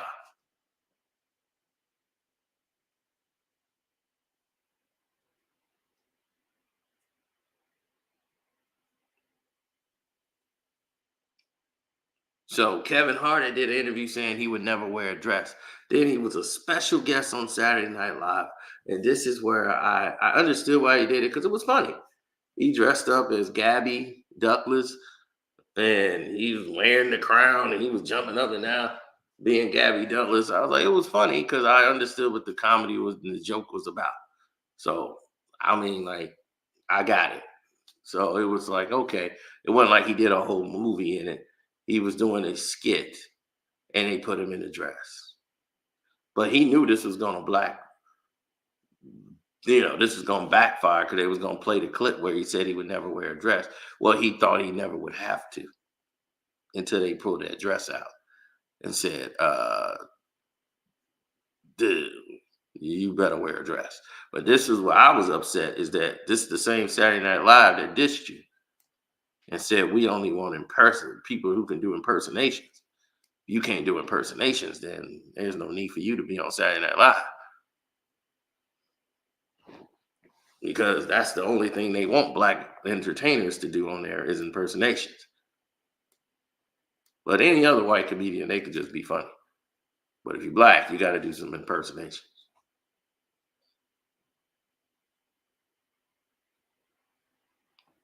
Now, let's get to Shannon Sharpe's part. Shannon Sharpe did a great job of letting Katt Williams be Katt Williams. I've never seen any interview that Katt Williams has done where they allow him to be Katt Williams all the way through. That's why it flows so well. Katt almost don't even need a question. It's like you put the quarter in Katt and you just pull the lever and you step back. You could be like, hey, how you doing, Katt? Tell me what's up. And that's it. And you just let Katt go. Shannon Sharpe did a great job of doing that. I don't even know why he was even holding the thing with the questions. He was ask your question. Okay, Katt, let me see right here. It says, now, what was your thoughts when you saw that Ice Cube? Everybody said he don't pay good. The Ice Cube pay good. You know, so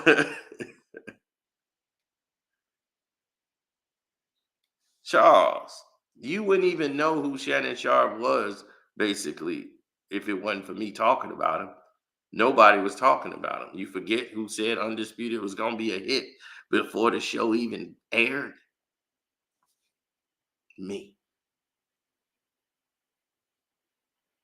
When people were wondering why in the world is he choosing Shannon Sharpe, why didn't he take another columnist? Shannon Sharpe? You're going to do a show with Shannon Sharpe, Skip Bayless? Oh, well, this is going to blow up. Who said that? Y'all, Shannon Sharpe going to work out. Shannon is hilarious. Y'all just don't know it.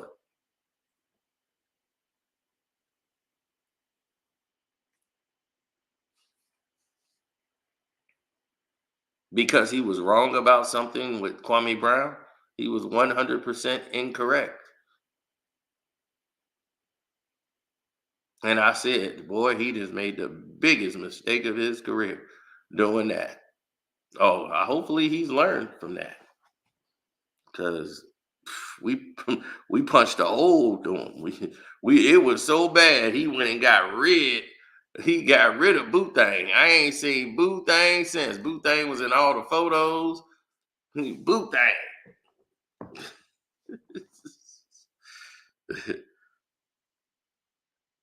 It wasn't a psychic. I just knew it was gonna work because I remember Shannon Sharpe when he was playing. Shannon was goofy. Shannon did all this goofy stuff.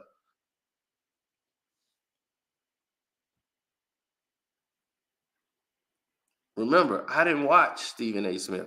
I watched Undisputed. I was definitely out on them.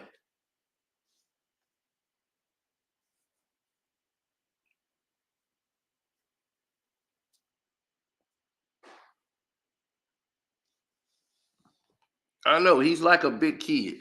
He come on now, cat. Come on now.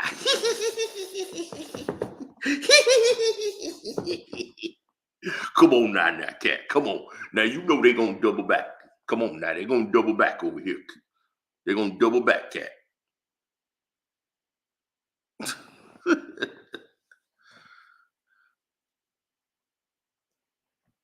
Oh, I know.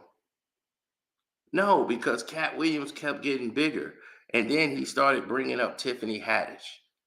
Right? He helped Tiffany out in her career. Then Tiffany started coming up, got on Girls Trip and was just ratchet, and all the blacks started liking Tiffany Haddish, and she started to come up and get publicity. So when Cat was doing his shows, Cat was lashing out at Tiffany Haddish. Tiffany Haddish didn't do anything to him. Why did he have to say she was not funny? Why did he have to go out his way to do that? That was hateful.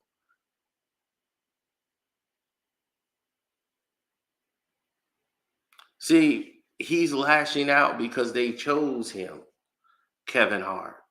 And he's like, oh, they chose you to replace me. And you're not funnier than me. I challenge you to a comedian. Me and you, we can go $1 million. I'll put the money up against yours. And let's go. Because he's like, I can't sit here and not say nothing about Kevin Hart and allow this to go on. That's how Cat Williams' mind is thinking. If I sit here and not say anything about what they actually did to me and let this go on as this is the real and Kevin Hart did this and Cat Williams just a screw up, then this is not going to stand. But see, this is Hollywood, is their game. So in order to be successful in it or to win at it, you have to not play it. You have to do your thing. And that's how Cat Williams is successful because he was always the executive producer, writer, creator. As he said, he only started off producing his own shows. Start putting on.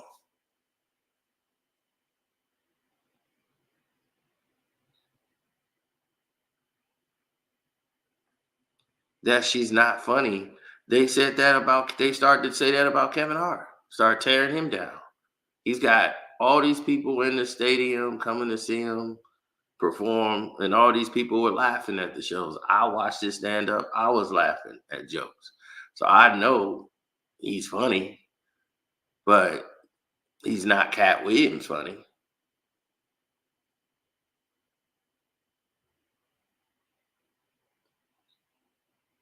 One of the weakest ones I think he ever done was the one when he got caught with the girl. Uh, when he had the controversy with the girl in the hotel, and once he did that one, yeah, irresponsible, whatever. That was probably Kevin Hart's worst one because everybody was coming to hear what he had to say about what happened in the hotel room that night and what going on. And he basically made a comedy show real too quick and just wanted to get out on the road and do that and promote that. And that was the vehicle for it when the jokes was really lame. All the other jokes was lame. And he was just, that was the meat and potatoes, is that. And that really didn't hit, and it was just like, eh. But it sold out. It made so much money internationally and touring. So he was doing his thing. And this is why he kept having big roles in movies and Disney. And even when he had the car accident and all the stuff that came out with the assistant saying all those things about him, about what happened in that incident where he had to have surgery. They made him come back after surgery, after no one had seen him, and start doing promotion for the movie Jumanji. And then he had to go all the way back home to go through therapy and rehab again.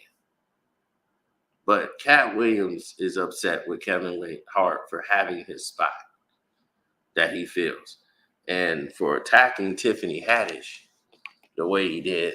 And even though he apologized to her for it, you know,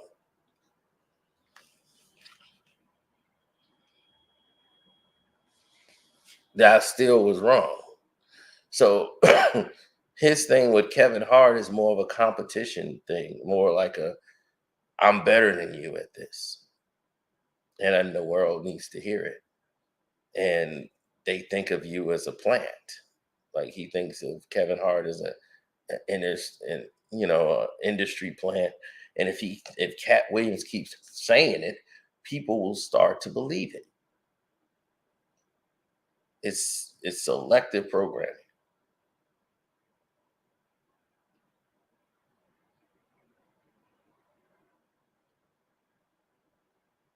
Kevin Hart has done a lot with putting comedians on. Yes. But Cat Williams has put more female comedians on than even Kevin Hart. Kevin Hart got Tiffany Haddish and who? Cat Williams has a lot of female comics that he has put on and given opportunities to.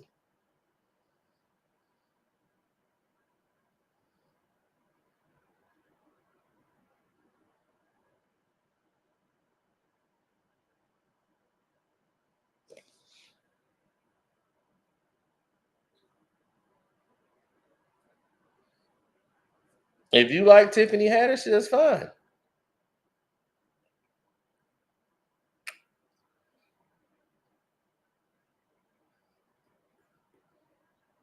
Comedy is subjective to whoever is listening. When did I tell you she wasn't funny?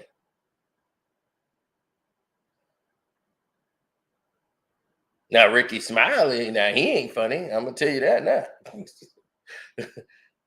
Now, that's somebody you going to want your money back from right there is Ricky Smiley. There's a reason he's on radio. He needs to stay there. Do not going to do another damn set again. Good Lord.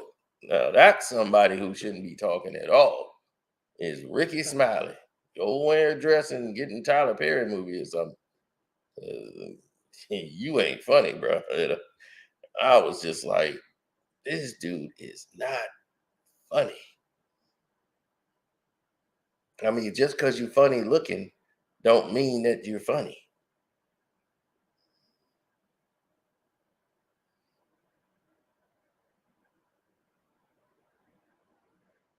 No, Club Shay Shay ain't done. You can't. Shannon Sharpe can't be shut down. Okay, he's got too much of a vehicle. This was the biggest thing for them. Oh, absolutely. One of the biggest episodes they've ever had.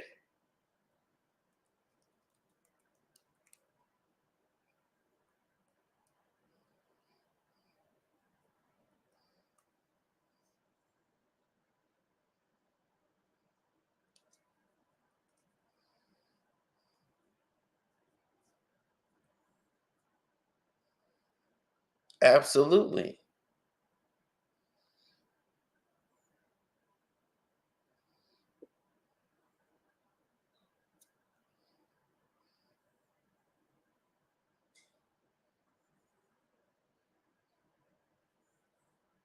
What he was talking about was this ludicrous thing that he's talking about. Because a lot of people want to get into ludicrous. I see it in the comment section. What about Luda? What about Luda?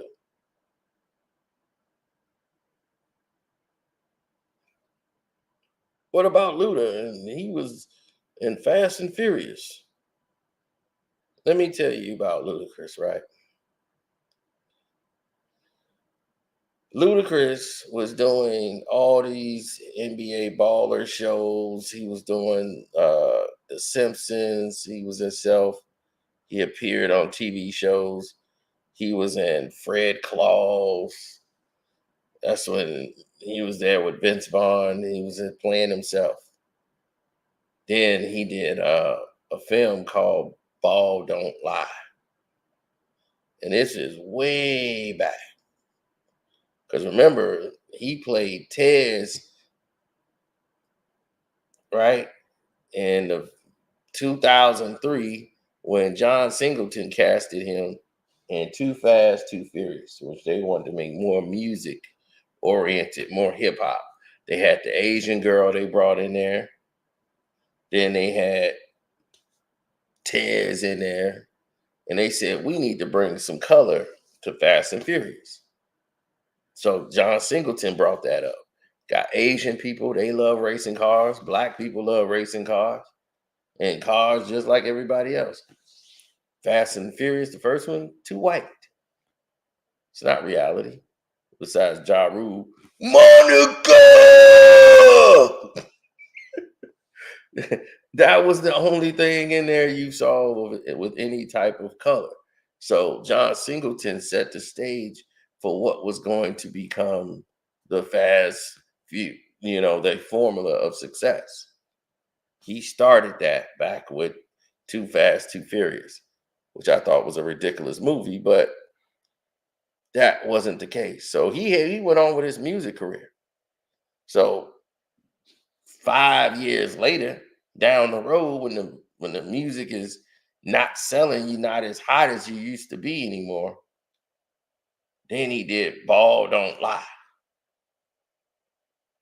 Then he did Rock and Roller with Guy Ritchie. Ludacris went and did that. He played Mickey. Now, why was he over there doing all of those things?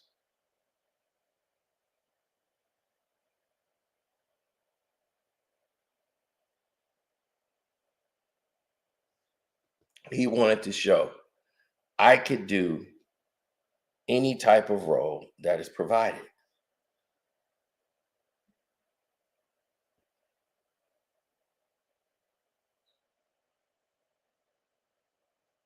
So the Fast Four comes out. Fast and Furious gets a new deal. They signed this deal with Vin Diesel. Vin Diesel's back, and they're going to take over this franchise. After the fourth film was successful, and they came out and did that, they had a deal for 3 pictures. And they was like, we're going to do a 3-picture deal, and we're going to go all the way. And Vin was like, no, I'm going to produce the show, and we're going to go all the way to 10. Let's go, well, at least 7. And from there, then we're going to have 2 position drivers. Now, 2 guys who never lose. So his thing is, I'm gonna drive this franchise.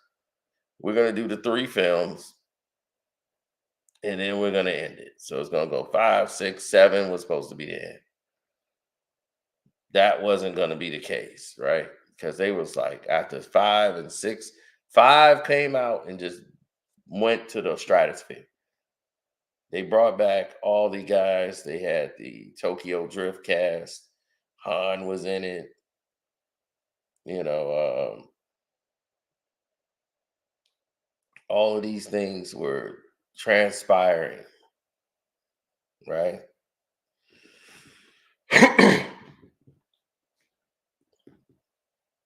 Five brings in The Rock, boost up his character. And for Ludacris, is what Cat Williams was saying is that there was a meeting, and in this meeting, that there was a discussion um, about the roles, and like there was this audition, and all the people in the room, and they were saying that you was gonna get that. That's something Cat can tell you that I know nothing about.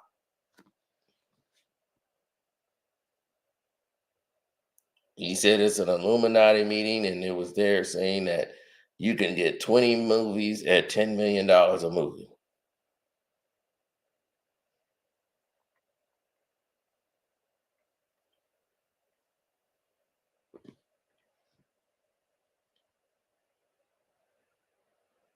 I'm telling you, that's what he's saying. Now, if you want to look at production, credits, and all of these things, that's different. But his deal didn't happen till after part five was successful. After Ludacris agreed to go through the procedures that he did. He's right about that. They asked him, and they said, well, to play test, you're going to have to shave all that off. You got to shave. He had to cut his hair. He couldn't be that guy no more.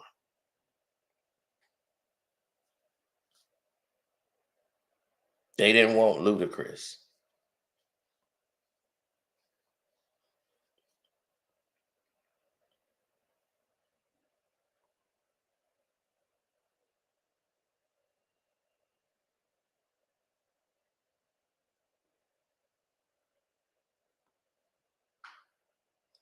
Well, the thing is that a lot of people in the industry, I know we're going to get on that on the Patreon.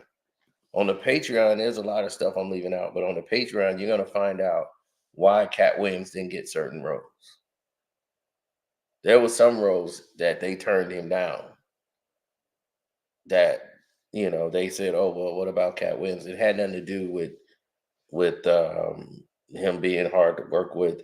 It was basically, I'll tell you a little bit of something, and then I'll go into the details of what those movies were. And we're going to tell you about some of the people that's in the Illuminati that was probably in this room or this party he's talking about. So a lot of stuff that's going to shock you. So we're going to bring that on the Patreon, not here. But the Money Mike persona. Okay. We'll go into that a little later. But there's a Money Mike persona that followed him everywhere. That they were like, I don't want to do it's like he's playing Money Mike in every role. It's Money Mike, it's Money Mike, it's Money Mike. So we're gonna go into that. We're gonna go into that on the Patreon.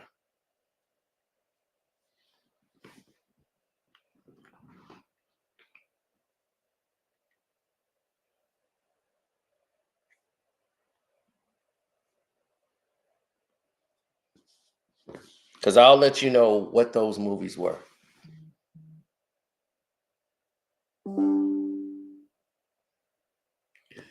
A lot of people assumed that Cat Williams was on drugs, and a lot of comedians were flowing with that.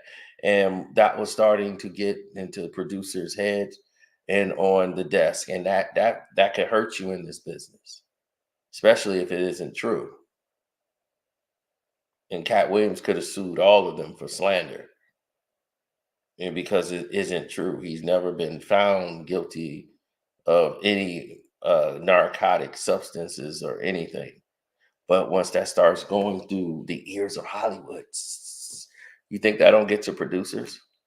You think that don't get to them? Like, yo, he's neurotic, and they see all these clips on the internet of him just seem like he's out of control, keeps getting arrested, and he's smiling in the snapshot, in the mug shots, making jokes of it, and he's wrestling some little kid outside getting beat up.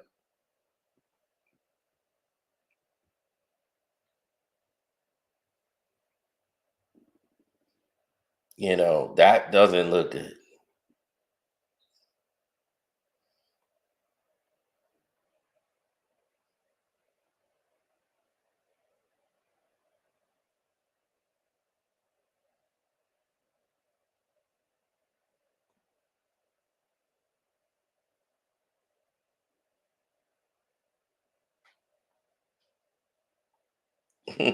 Hey, that's what I'm saying. Everybody talk about Harvey.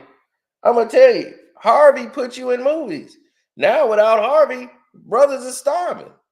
Harvey was the one that put people in the movies. They got Harvey out the way.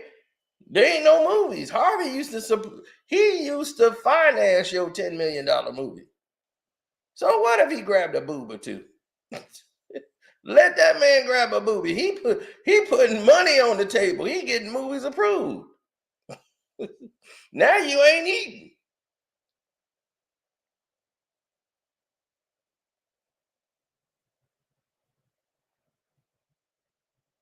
They was like, I didn't like it. He's an animal. He's got to go. I'm like, okay, he gone.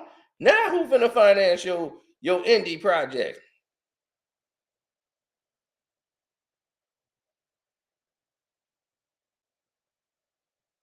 It damn show ain't him.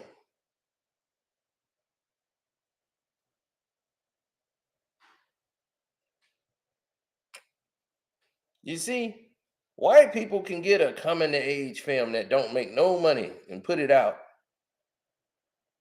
They get the experiment just to have fun. It's like, I'm gonna put this movie out just because it's my childhood. I grew up there. It's about me going to the Jewish Academy. It was just fun. We were reading from the Torah. It was just hilarious, right? And they get to make those movies. They make $5 at the box office, but they get to throw it out on the screen, right?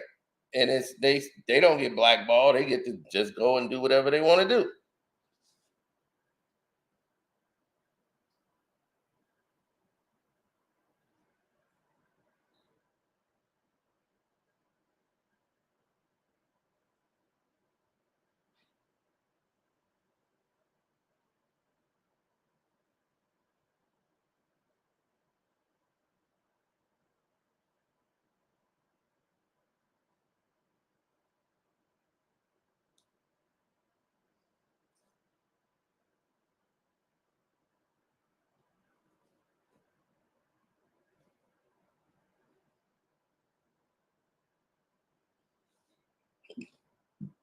After Fast Five, Ludacris was able to do a deal, y'all.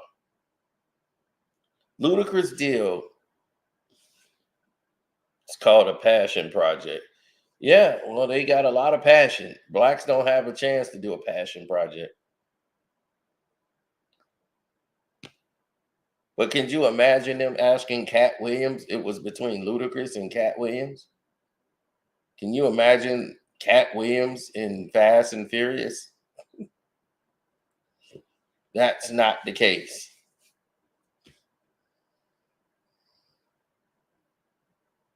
It was one or the other. We was in like this Illuminati room. But I'm gonna tell you what the whole situation was. They wanted Ludacris to play this role. They brought back Tyrese Gibson for comic relief.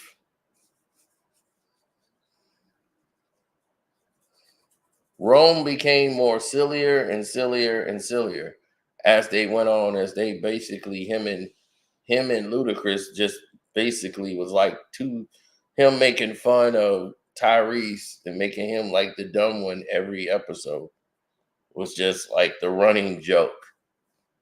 him and Taj, and it was like this was a entirely different tone than how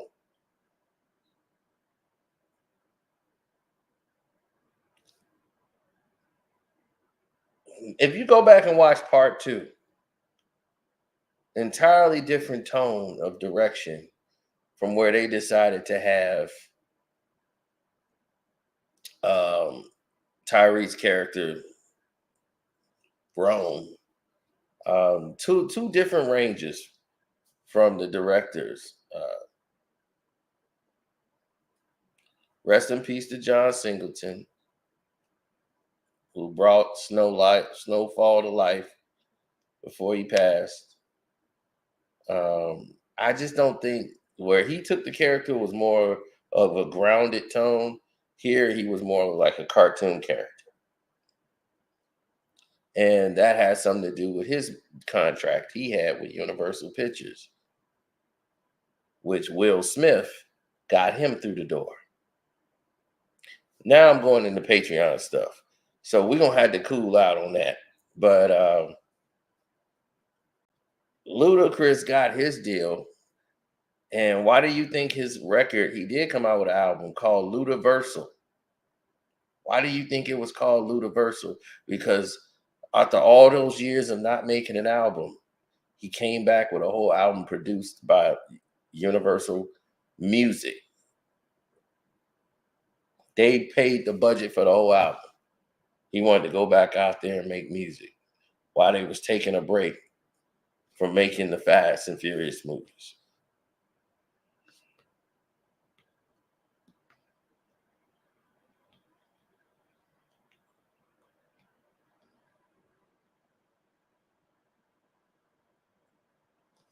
I'm not leaving you. I'm going to go to the Patreon, the Karceno for Life Patreon, where y'all should be. It's right there in the banner below.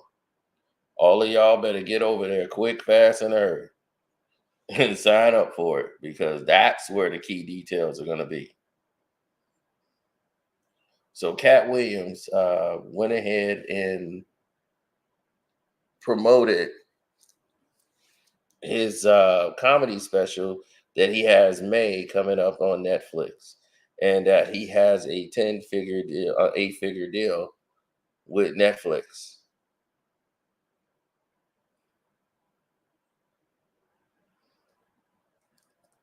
Now Kevin Hart responded.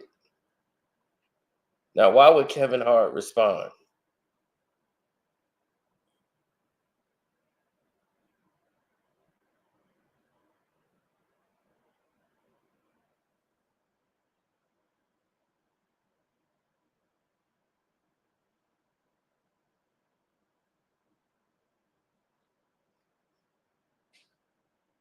Why would Kevin Hart respond?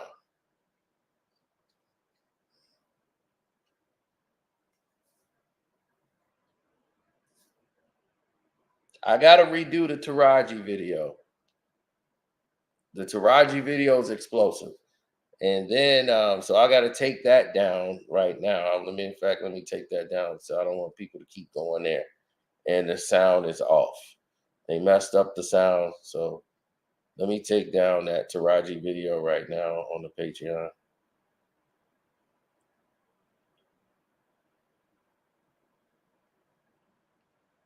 People like the video because they still like to see naked Taraji on there.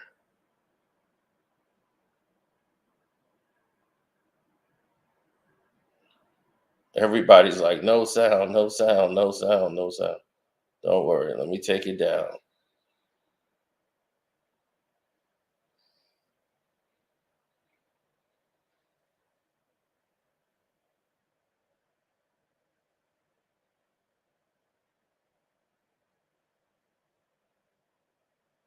This was the video, so y'all can know what it was. Taraji, you forgot how you got here.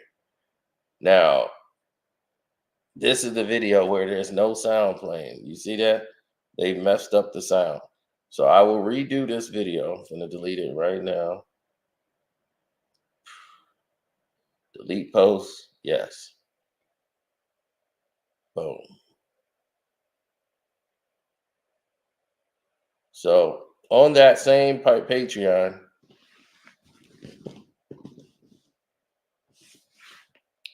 no, it's not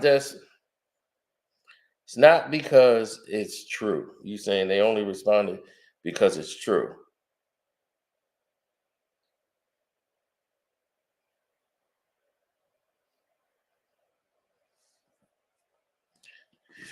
They responded because it's so massive that it does so much damage to their credibility. It does almost as much harm to their reputation as anything that they could ever do. They can't ignore it, because if they do and don't say anything, like Steve Harvey don't care because his target audience isn't on Twitter.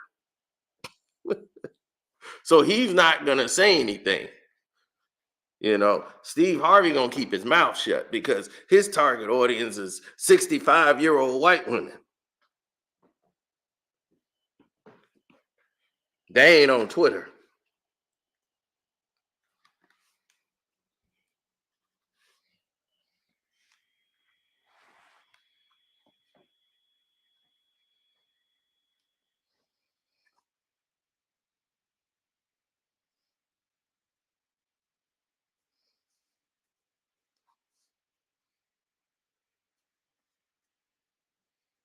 Oh, you're welcome, Mr. Irvin. So I gave you guys quite a bit here today to swallow and take with you. Now we're gonna get ready for that Patreon version. I'm gonna give people time enough to get there. So I'll say in about reconvene in about an hour, and we will be live on the Patreon, giving you the details that we left out of this situation. Things that you didn't know about Kevin Hart. Things that you didn't know about a lot of these situations. That I told you I left these nuggets out just so we can talk about them on the Patreon. Because I ain't trying to get canceled. Now, this whole meeting, like I told you, the meeting about Ludacris, and he said they had this like Illuminati type meeting, and they had to say, well, we're taking one of you. I don't know about that meeting. But I'm going to talk about next Friday's situation that kind of went down that way. We're going to talk about a lot of situations that's happening right under your nose. We're going to name some of the people who are Illuminati's gatekeepers that you don't know anything about. And we're gonna get into that also in that same video on that live stream. Oh, it's gonna be explosive. Trust me. You have a phone, type in Patreon. There's an app. Go to Patreon, go to Karceno for Life Patreon. I'm right there. It's real simple.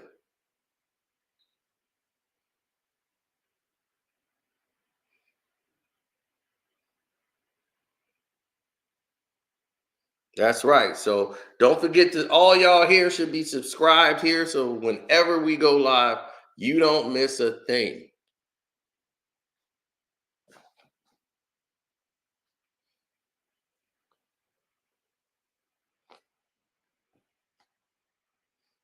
I know, Chris, and I'm proud to see you there. So you finna had a Taraji thing today. Y'all finna have this today. We already kicking off the new year with a bang. And then we have the killing of Michael Jackson part 7. That's coming this month also. So y'all got a very, very massive month for VIP members. Y'all really finna have a massive month.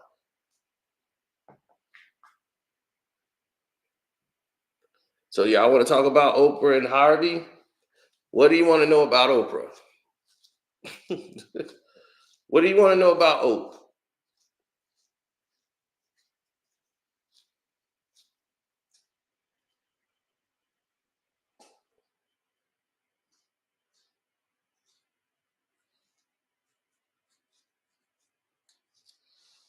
Yes, I just set the record again for the next year. I'm the most active in Patreon No one has more material than me for another consecutive year.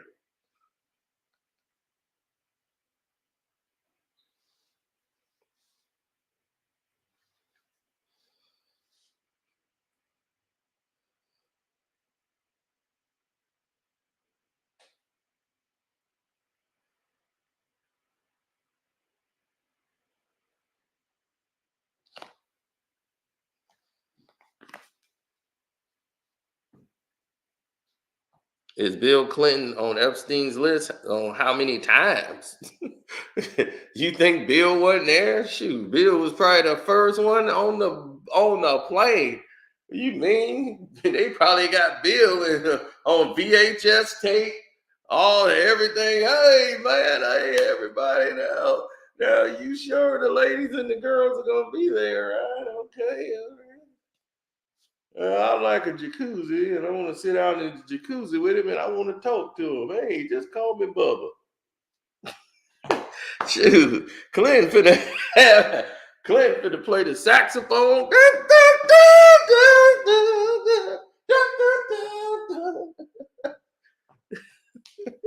Bill, Bill, Bill is kicking. Man, Bill is gonna let it be known he there.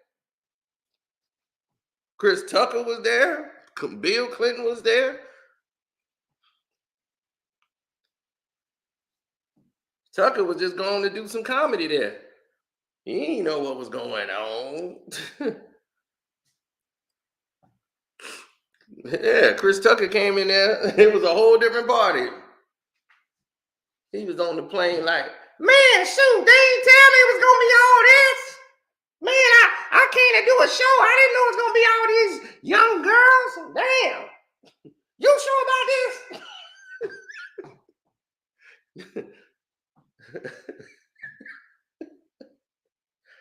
This one here look like she going through puberty.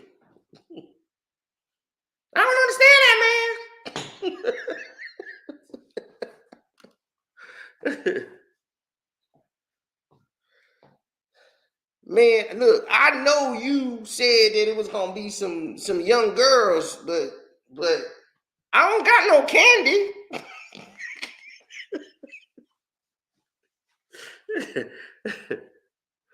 Oh man. Whichever list they put out to the public is not the Epstein's list. Okay. Let me let y'all know that right now. Whatever list they release to the public is not the Epstein list. It's a redacted Epstein list. So just let you know right now. No, I don't have a Twitch or a Discord. But I do have a Patreon. And I'll be back on there just in a little while. So shouts out to Kwame Brown Bus Life. Welcome to HD IITV, Jag Sports with Jose Rodriguez, Ticket TV, The Dreamers Pro, Armando Black TV, One Crack News. Thank all you guys and thank all of those people who were there. Thank all y'all who came here to listen right now. We'll see you guys on the Patreon. Give y'all time enough to get there, and I'm out the door. Oh, you're going to want to hear these names I got to tell y'all about some people that Katt Williams was talking about that be in those rooms. Oh, these actors. One of them's an actor. Well, all of them are actors. These are gatekeepers that's hiding. These Illuminatis. Okay? And they hide within plain sight that they're gatekeepers. All right, I'm going to let you know who they are. It's going to shock you.